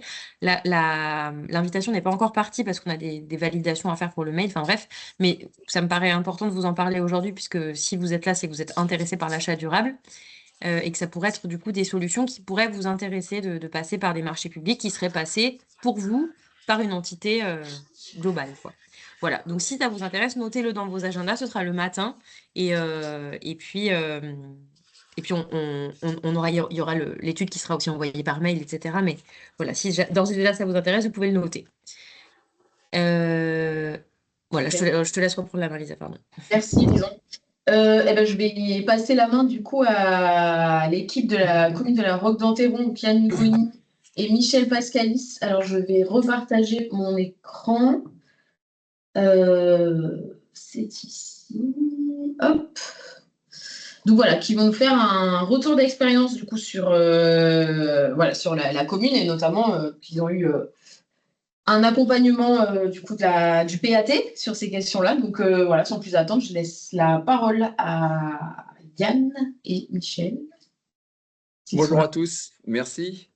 Alors, donc du coup, c'est pour vous expliquer un petit peu comment ça se passe sur notre commune, faire un petit point par rapport à la commune de la Roque d'Enterron. Donc, c'est une petite commune de 5600 habitants dans les Bouches-du-Rhône, avec une augmentation démographique assez régulière.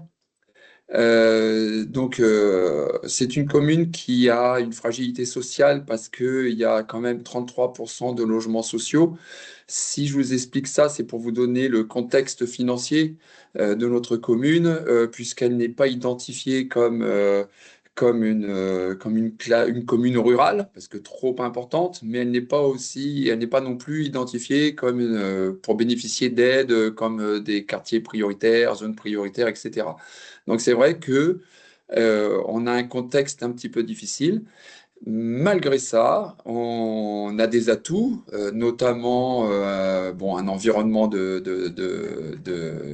vie qui est plutôt très agréable, mais aussi des atouts sur le plan alimentation, parce qu'on a pas mal de petits producteurs locaux.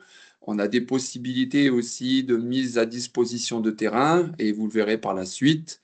On en parlera, mais c'est quelque chose qui nous a permis de positionner une association sur un des terrains communaux. Voilà, une petite présentation de la commune. Alors ensuite,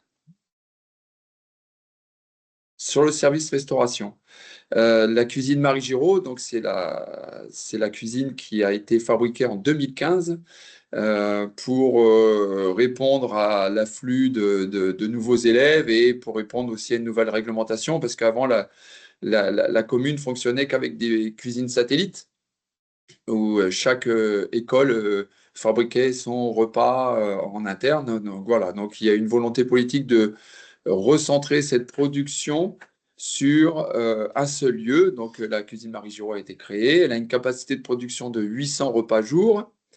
La salle de restaurant qui est située au-dessus de la salle de préparation peut accueillir 96 élèves d'élémentaire et 70 élèves de maternelle. Il y a 3 écoles nous avons 4 écoles sur la commune. 3 écoles viennent manger à la cuisine centrale, étalée sur des services de 11h30 à 13h. Et ensuite, il y a une école qui est restée en satellite et qui mange sur site en liaison chaude et froide. Depuis 2024, nous avons récupéré la préparation des repas pour la résidence autonome Moustaou, qui était un établissement municipal également. Et que donc ces repas sont maintenant préparés. Ils sont dérivés des repas scolaires, mais ils sont en 5 composantes, alors que sur les repas scolaires, nous sommes à 4 composantes. Et voilà, il y a des petits ajustements parce qu'il n'y a pas la même volonté de proposition au niveau de la résidence autonome que pour les scolaires. Donc, il y a des petits ajustements, mais la base est la même. Ensuite, pour la composition de l'équipe, nous avons 8 agents qui travaillent au sein du service. Il y a un responsable de service, un responsable HACCP et traçabilité, 4 cuisiniers et 2 agents polyvalents. Et les contrats sont de 28 à 35 heures.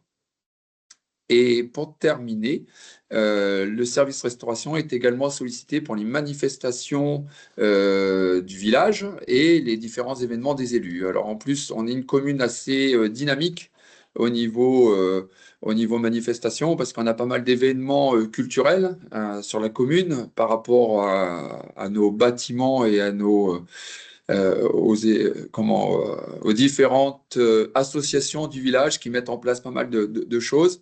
Et donc, que ce soit les cocktails, les caterings ou même des repas à thème, c'est le service restauration, soit directement qui prépare, soit qui sous-traite aux différents restaurateurs et artisans du village. Voilà. En moyenne, sur les repas, en moyenne, nous avons 420 repas, donc comme je vous l'expliquais tout à l'heure, avec 4 composantes qui sont préparées tous les jours pour les scolaires. 100 repas, 5 composantes préparées lors du périscolaire du mercredi et sur les vacances scolaires.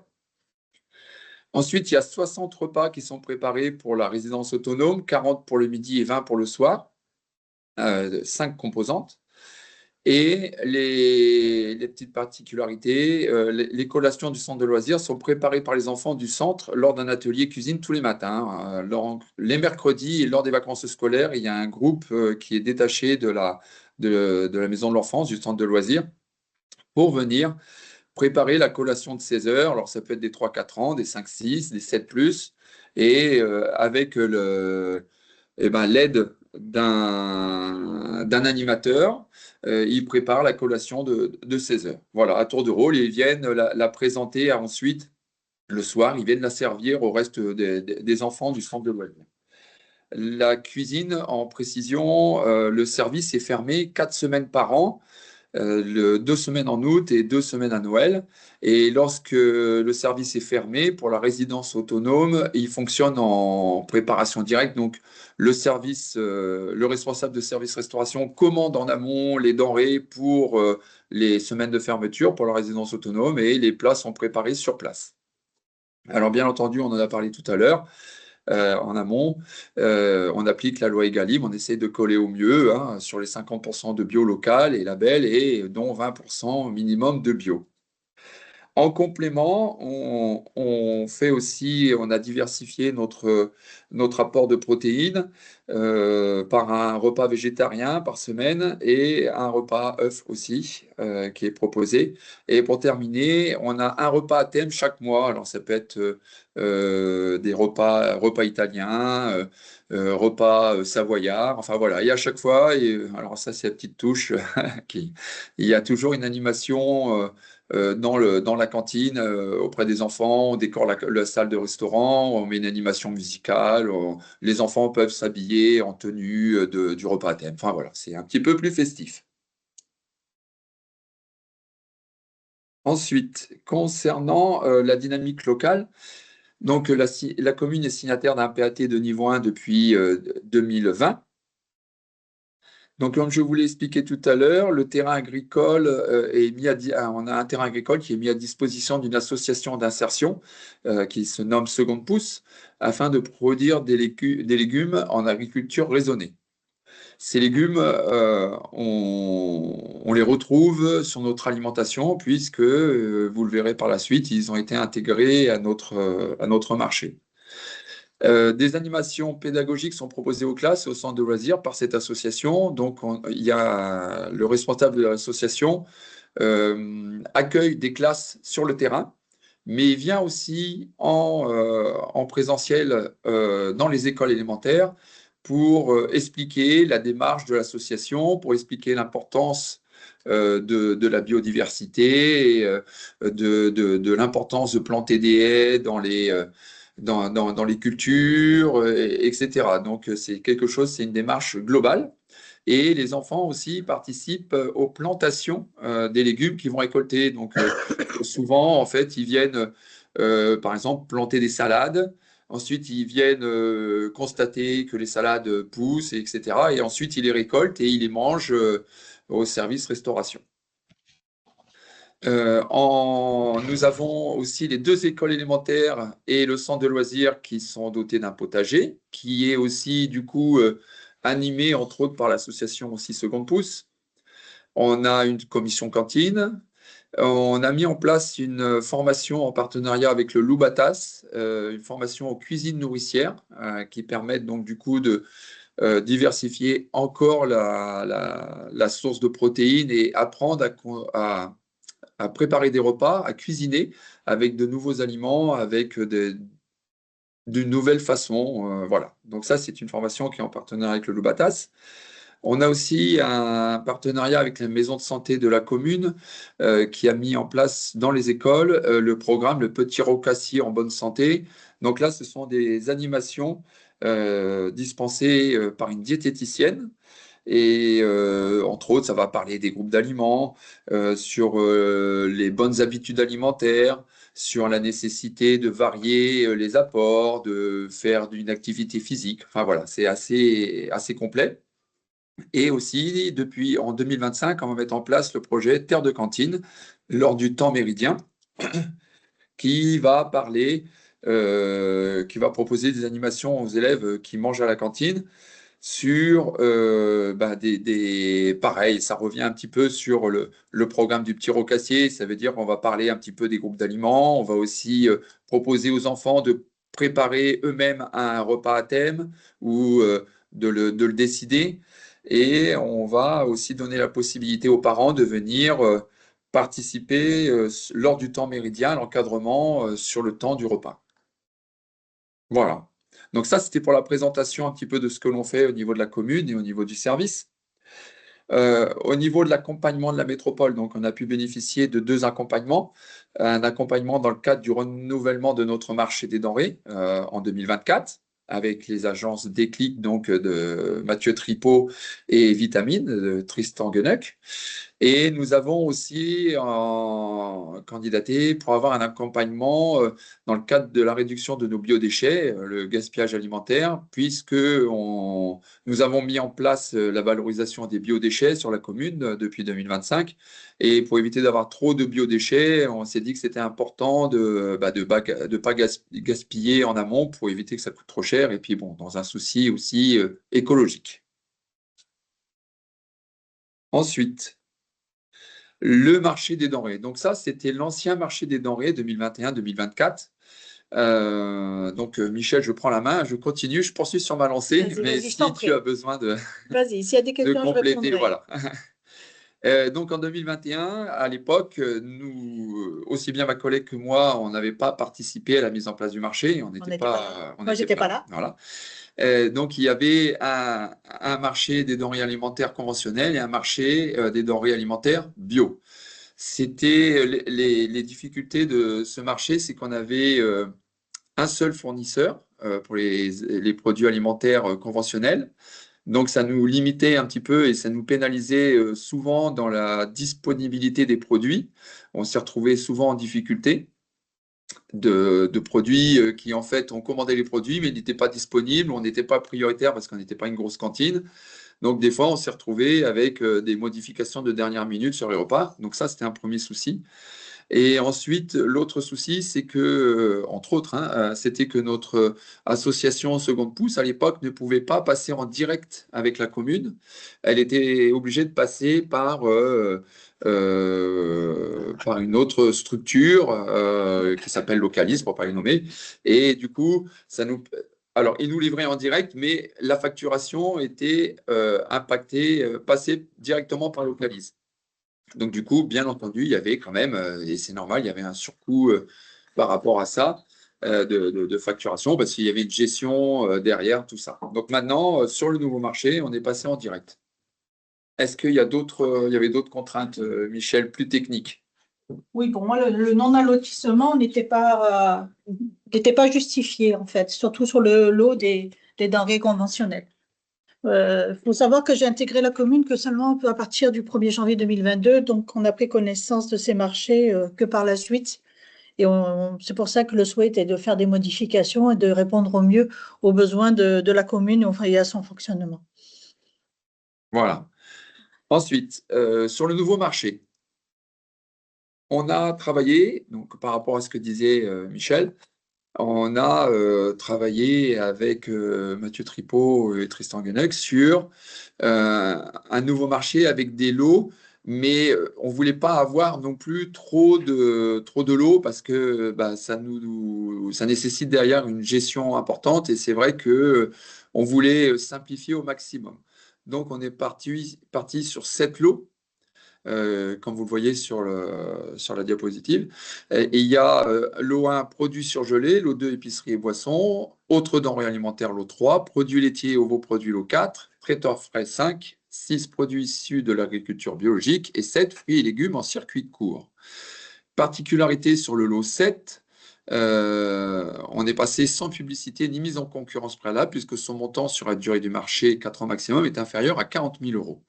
Donc, on a souhaité favoriser nos producteurs locaux qui peuvent être seconde pousse, qui peuvent être les petits producteurs de fromage de chèvre du village, le producteur de viande d'agneau, voilà, les petits primeurs locaux. Donc, c'est pour favoriser tous nos produits, tous nos producteurs locaux.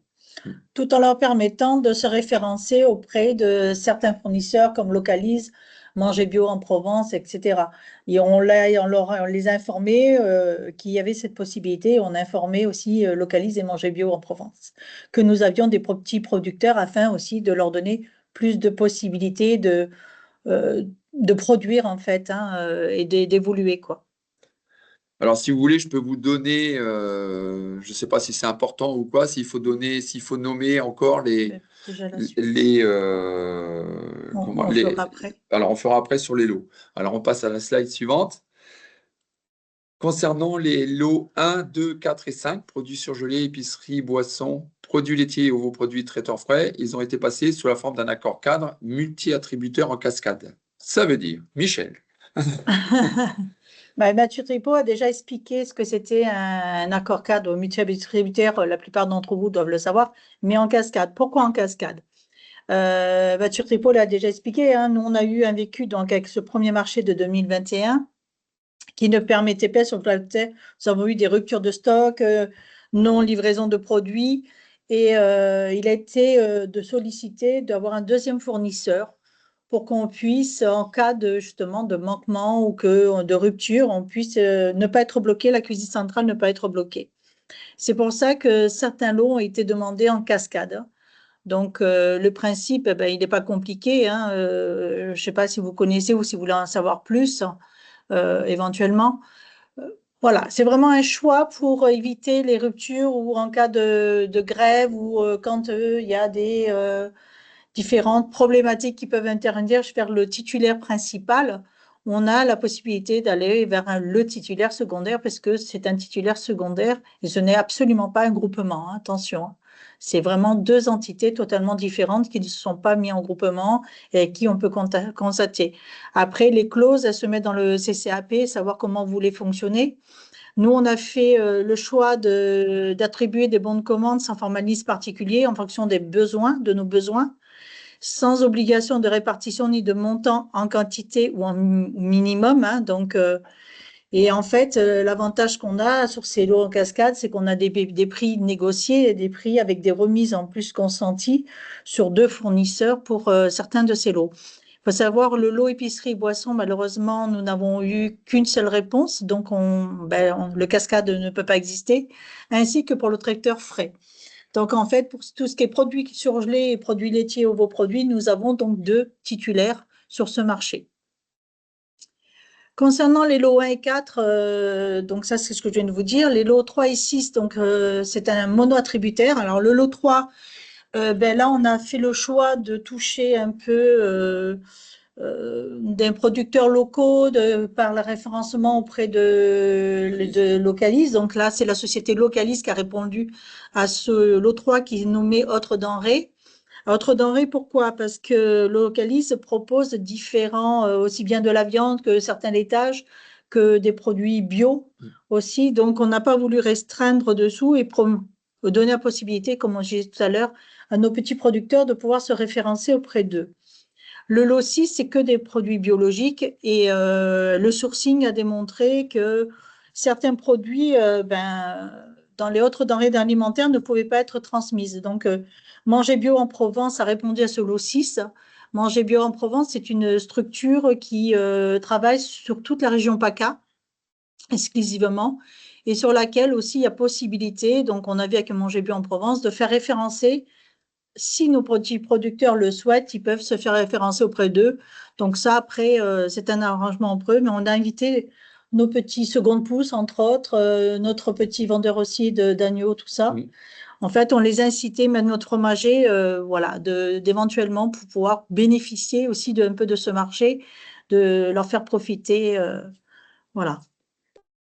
Alors, est-ce qu'il nous arrive souvent d'avoir des manquements? C'était dû au premier choix du fournisseur ou d'autres problématiques? Alors non, c'était pas dû au choix du fournisseur, hein. C'était le fournisseur nous disait OK, on va vous livrer, pas de souci, hein. Et le matin, il n'y avait rien à la livraison, où il est prévenu notre collègue le matin à 7 heures pour nous livrer, ou la veille pour le lendemain, et on se retrouvait très embêtés. Voilà. Donc, il y a eu des problématiques aussi quand il y a eu des grèves des transporteurs où ils n'ont pas eu leur livraison, leurs chauffeurs ont été en grève, et là, pendant un temps, on n'a pas pu être livré et on s'est retrouvé devoir aller à un métro pour pouvoir avoir nos fournitures de denrées. Sinon, la cuisine centrale ne pouvait pas tourner. Donc, au regard de ces problématiques-là, on a décidé de faire certains lots en cascade. Voilà, pour nous, c'est tout bon. Est-ce qu'il y a d'autres questions? N'hésitez pas à prendre la parole ou à écrire ou à lever la main. Peut-être la précision que vous aviez donnée, Michel, en préparation de ce webinaire, c'est de dire que donc, le marché il vient d'être attribué. Donc après, là, on a la théorie, voilà, et qu'on est au tout début du vécu, en fait, là, de ce qui va se passer avec les lots, les nouveaux fournisseurs, tout ça. Donc, il y a peu de recul. Tout à fait. Le marché est attribué depuis le 6 janvier 2025, hein, donc c'est tout récent. Pour le premier, le lot 1 et le lot 4, donc c'est Cisco. Alors, je vais commencer par le 1. Le 1, le titulaire principal, c'est Cisco. Donc, pour les produits surgelés, en titulaire secondaire, moi, je les appelle comme ça, hein, mais c'est Passion Froid. Okay. Pour le lot 2, c'est épicerie et boissons, c'est Pro à Pro. Le lot 3, donc, c'est Localise. Le lot 4, nous avons en titulaire principal Cisco et en secondaire, nous avons Transgourmet. En lot 5, nous avons Pro à Pro. En lot 6, nous avons Manger Bio en Provence. Et bien sûr, notre petit lot 7 où nous faisons travailler en direct nos petits prestataires comme Seconde Pousse, comme notre fournisseur de fromage, notre petit producteur de fromage, tout ça. Alors oui, les fromages de chèvre, les crus sont interdits pour les convives en restauration scolaire, tout à fait, mais pas pour le foyer du 3e âge. Donc c'est pour l'Oustaou, c'est pour notre résidence de personnes âgées qu'on les contacte, mais ils sont pas très peu, hein, on va pas trop vers eux, enfin on y va, mais voilà. Étant donné que les commandes se font plus précisément. Mais ça n'empêche pas qu'ils peuvent quand même se faire référencer pour d'autres, pas que pour nous, au niveau de Manger Bio en Provence et de Localise. Voilà pour les titulaires. Donc, le retour qu'on a aujourd'hui, donc la mise en place a été faite. On a eu un premier contact par mail, les échanges avec les commerciaux, tout ça, avec les cellules marché public aussi. À ce jour, le premier retour que j'ai, c'est que le responsable de la cuisine centrale, la commerciale de Cisco, s'est déplacée 2 fois pour mettre en place le web, les comptes clients. Enfin, sincèrement, pour le moment. Après, il faut voir au niveau des livraisons. Bon, livraison, ça correspond au marché comme on voulait, hein. Première cette semaine. Voilà, le mardi pour le jeudi. Et il n'y a que Manger Bio en Provence qui nous demande de les prévoir, de les prévenir 10 jours à l'avance. Mais ça, c'est normal, hein, de telle façon qu'ils puissent retourner vers les agriculteurs de la région PACA. Comme Localise, alors c'est un peu plus court, Localise, mais Localise, c'est une semaine sur l'autre. Il y a 7 jours de délai. Et pour favoriser Seconde Pousse, donc notre petit producteur de fruits, de légumes local, il a été décidé d'établir des menus sur plusieurs semaines, hein. Alors en fait, avant, on faisait nos menus et on demandait à Localise s'ils pouvaient nous fournir. Et pour cette année, on va tenter de fonctionner à l'inverse. Localise nous. Non, c'est Seconde Pousse. Pardon, Localise. Seconde Pousse, excusez-moi. Seconde Pousse nous a déjà fait une programmation de ce qu'il allait planter et de la date envisagée de récolte. Et nous, on va programmer nos menus en fonction de ce que Seconde Pousse va pouvoir nous fournir pour coller au mieux, au plus direct et le solliciter au maximum. Et donc, les menus seront établis. Et donc, le responsable de Seconde Pousse est aussi sollicité pour l'établissement des menus. Et on le sollicite aussi sur certains légumes qu'il n'a pas l'habitude de planter ou de travailler. Et que lui, enfin voilà, c'est donnant-donnant, quoi. Nous, on fait un effort de notre côté. Lui, il essaie de faire un effort pour coller un peu à la demande au mieux. Voilà. C'est bon? Oui, enfin, Merci c'est bon. beaucoup. Et on avait dit 30, il est 32, c'est pas mal. Merci. Voilà, s'il y a d'autres questions, n'hésitez pas. Merci beaucoup. Ouais, merci, félicitations. Vu qu'on a hâte voilà, de voir comment ça se déroule. Mais voilà, super retour d'expérience. Super retour d'expérience, on est ravis. Je vais donner la parole à Alors, juste si Ingrid. je peux me permettre une dernière chose, après j'arrêterai. Un grand remerciement, bien entendu, à Lison et à Lisa, Lisa, pour l'accompagnement et pour la mise à disposition, à Mathieu et à Tristan aussi. Voilà, on a été très contents. L'accompagnement était de qualité. Il y a eu une écoute, il y a eu des ajustements et c'est toujours simple en fait. Il n'y a pas des grosses démarches, il n'y a pas des gros dossiers à remplir et ça au quotidien pour nous c'est bien. Et merci beaucoup donc à la métropole pour cette facilité. Et voilà, c'est très agréable et très appréciable. Pardon. Merci beaucoup. Métropole et PETR du Pays d'Arles. Et donc oui, n'hésitez pas autour de la table si vous sentez que vous avez peut-être un besoin d'accompagnement, mais vous ne savez pas comment, vers quel bout le prendre, à directement nous contacter avec Lison voilà, pour voir voilà, comment on pourrait vous accompagner sur ces sujets-là. Et merci pour ces retours, c'est super. Merci. Merci.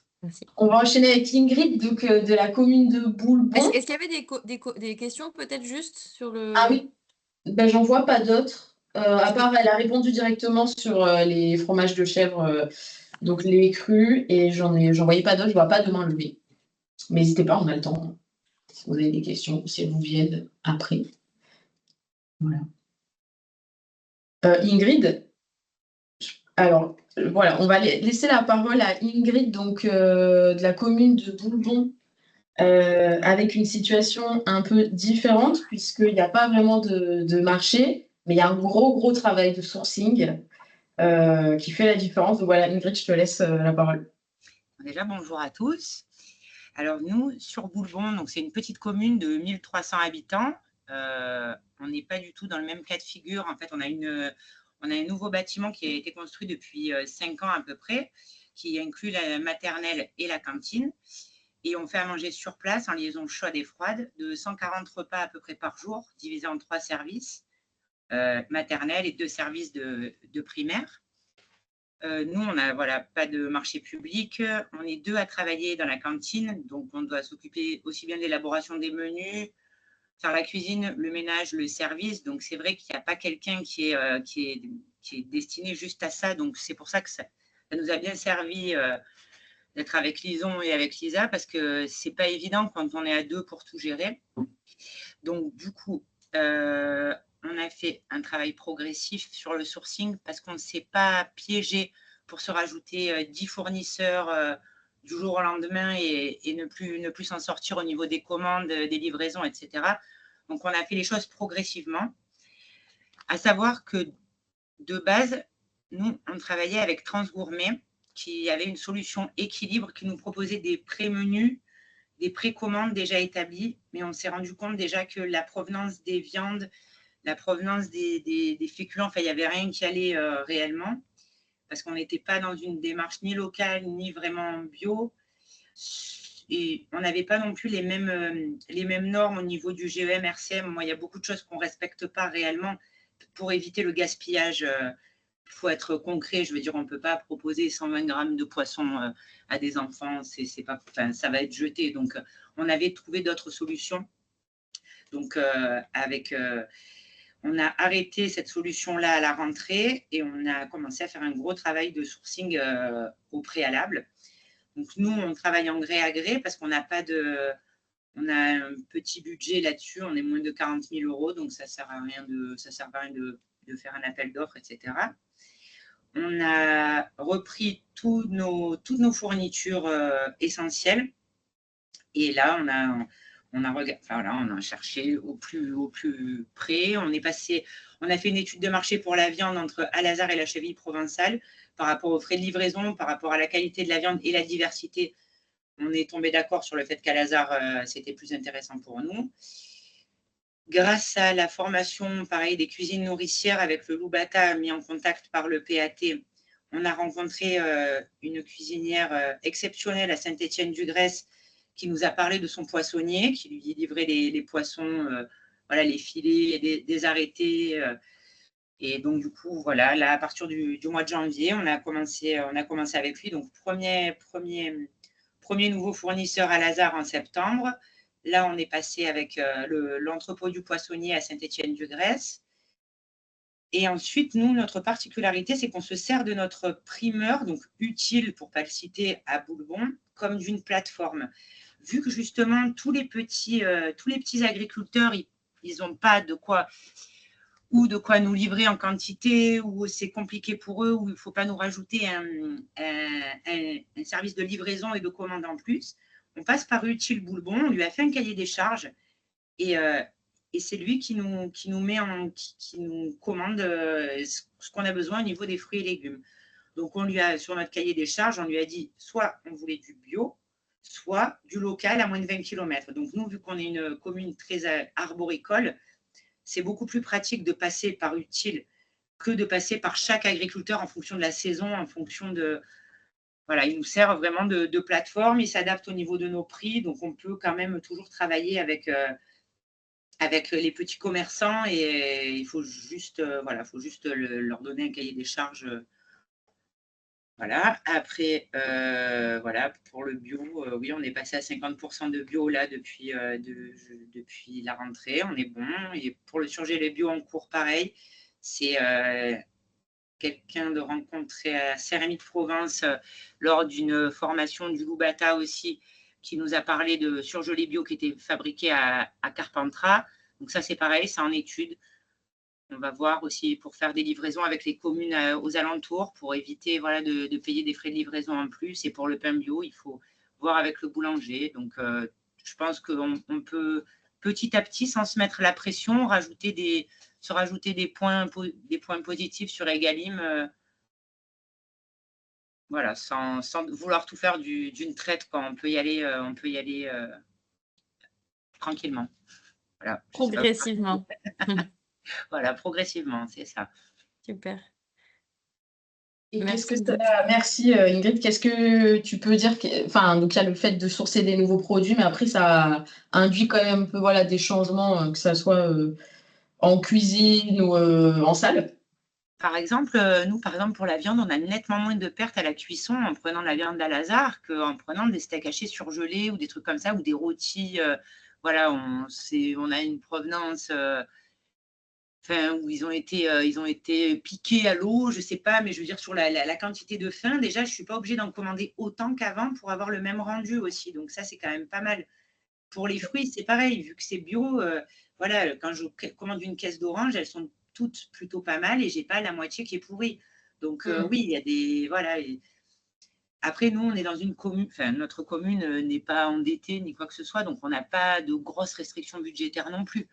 Eux, ils veulent faire partie du PAT, ils suivent derrière et on n'a pas eu de voilà, ils nous ont pas mis de pression au niveau des coûts. Voilà, faut rester dans la mesure, faut rester logique, quoi, mais Est-ce que tu as une estimation du coût denrée moyen par repas à peu près, Ingrid, ou pas? Ouais, là, on est à peu près à 2,80. Ouais, ok, donc voilà. Ça reste quand même raisonnable. Oui, ça reste raisonnable, en sachant que quand on passait par Transgourmet, avec la solution Egalim, ils nous facturaient ça 2,20 € par enfant, et en plus, je commandais mes fruits et légumes à côté, donc à Utile, qui me sert de plateforme pour les primeurs. Donc en soi, en faisant mieux, et ça nous revient presque moins cher, quoi. Ouais. C'est plus qualitatif, ouais. Ouais, et ça nous semble intéressant de montrer deux retours d'expérience, un peu qui par les marchés et l'autre en gré à gré, ça reste un marché, mais de montrer différentes solutions et de voir comment une commune peut maintenir une petite commune, maintenir le tissu commercial local en travaillant avec sa petite supérette. Mais vous avez de la chance qu'effectivement elle joue le jeu et mais oui. c'est intéressant. Après, il n'a pas vraiment le choix. On est quand même un des plus gros clients du village, quoi. Donc après, c'est à lui aussi de s'adapter. Mais je pense que voilà, en discutant, il y a toujours moyen de trouver des solutions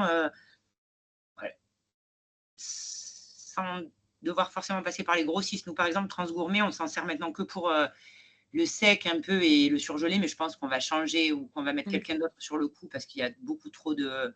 Alors, je ne sais pas si c'est le fait qu'on soit sorti du gros contrat, mais on a on a des manques à chaque livraison. Tout est noté sur leur site, mais en fait, ils sont en rupture de stock sur pas mal de produits, sauf qu'on se rend compte toujours de la livraison, quoi. Donc, c'est pour ça, même passer par le surgelé bio là qu'il y a sur Carpentras, ça peut être une solution parce que s'ils sont plus sérieux, on aura peut-être moins d'erreurs. Et après, quand il faut se retourner d'une erreur de Transgourmet, on le paye le prix fort, par contre. Donc, ouais, voilà. Il y a une main levée de Coraline. Vous pouvez ouvrir votre micro. Comment arrivez-vous à suivre l'évolution des prix? C'est ça la question. Comment ça? Pour le poisson, par exemple? Vous pouvez ouvrir votre micro. Oui, je ne sais pas si ça marche.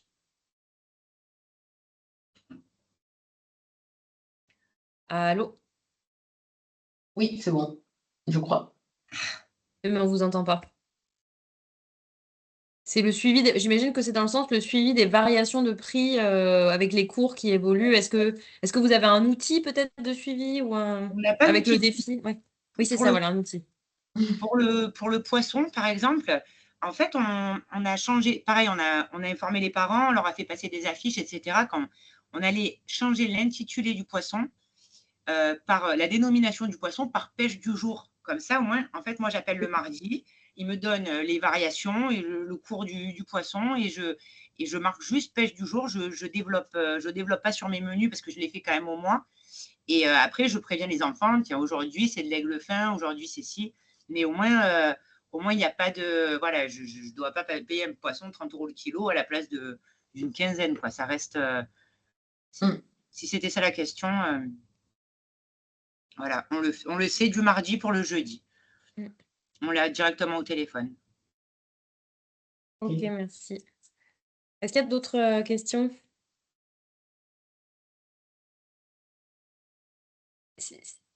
Sinon, de toute façon, on vous enverra toutes les contenus et aussi la construction du marché de la ville de La Roque et d'autres exemples d'autres communes qui ont pu mettre des choses en place récemment ou moins récemment.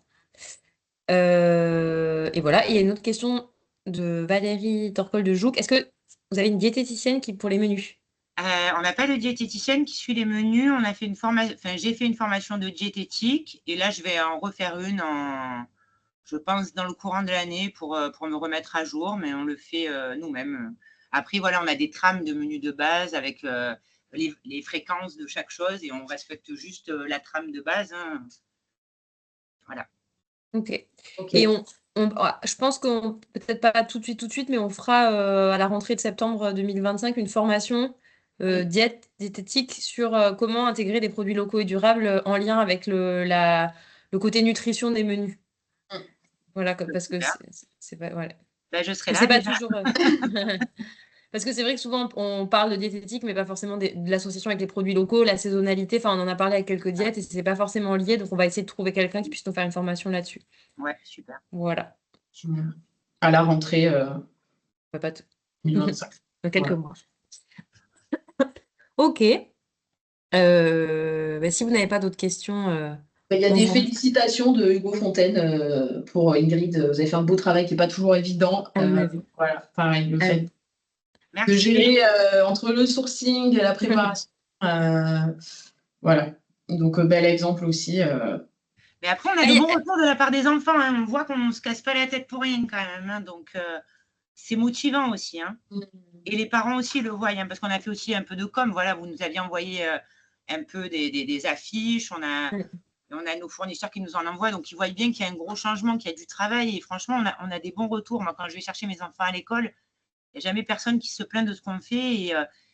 Et non, franchement, c'est pas mal comme récompense, je pense. Oui, c'est la meilleure. S'il n'y a pas d'autres questions. La question sur… J'ai peut-être été égarée un moment, mais la question sur les fromages de chèvre au lait cru, on y a répondu ou pas? Oui, c'est ça. Pardon, C'était pour La Roque et c'était dans leur maison autonome. Dans la résidence autonome pour les personnes âgées. Mais même la réglementation ne l'interdit pas, c'est juste pour les maternelles que c'est interdit le fromage au lait cru. Ok. Pour les primaires, c'est possible. Voilà. Bon, d'accord, c'est bon à savoir. Jusqu'à présent, on ne mettait pas du tout pour les scolaires, on les mettait pour nos personnes âgées. Non, mais c'est personne possible. ne les met pour les scolaires, on évite le danger. Oui. Mais en tout cas, c'est possible. Je vous remettrai dans le mail récap le texte de loi. Pareil, les œufs coquilles, c'est autorisé. Je redis à chaque fois. Voilà. Karine Pascal-Fils qui demande quels sont les résultats Egalim sur Boulbon. Est-ce que tu les as en tête? Là, on n'a pas fait la télédéclaration. Il va falloir qu'on s'en occupe quand on aura 2 minutes aussi, pareil. Mais nous, on n'a plus de plastique. Ça fait déjà un moment. On est tout passé en récipient. On n'a pas de yaourt en plastique. Les compotes, c'est vraiment en cas de… on passe tout en récipient en porcelaine. Je ne sais pas le nom. Porcelaine. Et sur les achats durables, donc c'est 50% de bio et le reste… voilà. Ça, on est bon aussi. Hein. Je pense qu'on est dans les clous. Après, on peut toujours faire mieux. Mais là, on est vraiment passé… Après, je n'ai pas le chiffre exact, mais quand je ferai ma télédéclaration, je vous dirai où on en est. En 2023, Igrine, elle était pas, elle était Non, pas là, elle était j'étais en en congé congé mater. maternité. Je suis revenue Donc, en elle sait mai pas. 2023. Donc là, pour l'instant, on sera pas bon sur 2023, mais sur 2024, enfin même pas, je suis rentrée en 2020, je suis revenue en 2024. Ouais, donc Oui. on refera la déclaration à ce moment-là. Voilà, ok. Et ben bravo aux Bravo. deux communes. Oui, Merci. Et puis on vous envoie tous les j'enchaîne. événements. C'est ça. Pour Les vous dates sont donner conclues, ouais. les prochains rendez-vous, donc demain, il est toujours le temps de s'inscrire. Il reste un peu des places. C'est une journée de visite sur la sortie du plastique en restauration collective. On va visiter une entreprise de lavage de bacs inox qui s'appelle Option Solutions, donc au PM Mirabeau. Et ensuite, on va déjeuner et puis on va visiter la cuisine centrale de Vitrolles, qui est du coup en délégation, c'est Garrigue qui s'en occupe et qui sont donc passés au tout inox. Et donc voilà, on va à la fois visiter et échanger avec donc les agents de la cuisine centrale pour qu'ils expliquent voilà comment ils ont fait ce passage du coup de repasser à voilà des bacs gastro. Ensuite, on a une journée de formation cuisine le 22. J'ai oublié de mettre où c'était, mais c'est à Saint-Chamas, mais c'est complet. Voilà, avec une formatrice des pieds dans le plat. Ah oui, j'ai mis Saint-Chamas. Donc sur une formation cuisine durable et diversification des protéines et sur donc intégration des protéines végétales. Mais il y en a une autre ensuite, celle-là est complète, mais qui se prépare. Le 12 mars à Molégès. Voilà, le 12 mars à Molégès. C'est pas là, mais voilà, il est aussi possible de s'inscrire donc pour le 12 mars à Molégès. Formation du coup cuisine, toujours la même chose avec intégration des protéines végétales. Le 28 janvier en distanciel, toujours avec Mathieu Tripot. Donc on fait le même type de webinaire sur les achats durables, mais cette fois-ci pour de la gestion concédée. Voilà, le 28. Et ensuite, le 18 mars. En distanciel, un webinaire aussi, on a entamé un cycle de webinaires sur les sujets de santé-nutrition. Donc là, on va parler des champs d'action pour la nutrition des 0-6 ans, donc des petits, avec notamment une présentation par l'association OBEP-PACA qui travaille notamment sur l'obésité infantile, et puis des retours d'expérience de communes qui ont mis en place des projets qui s'appellent OBEP 360 et qui travaillent un peu sur tous les facteurs déterminants de l'obésité infantile et notamment la restauration scolaire. Voilà, donc c'est ça pour les prochains rendez-vous. Je vous ai mis que les prochains, mais il y en a d'autres jusqu'à juin. Et voilà, n'hésitez pas à regarder le programme pour vous inscrire. Et puis,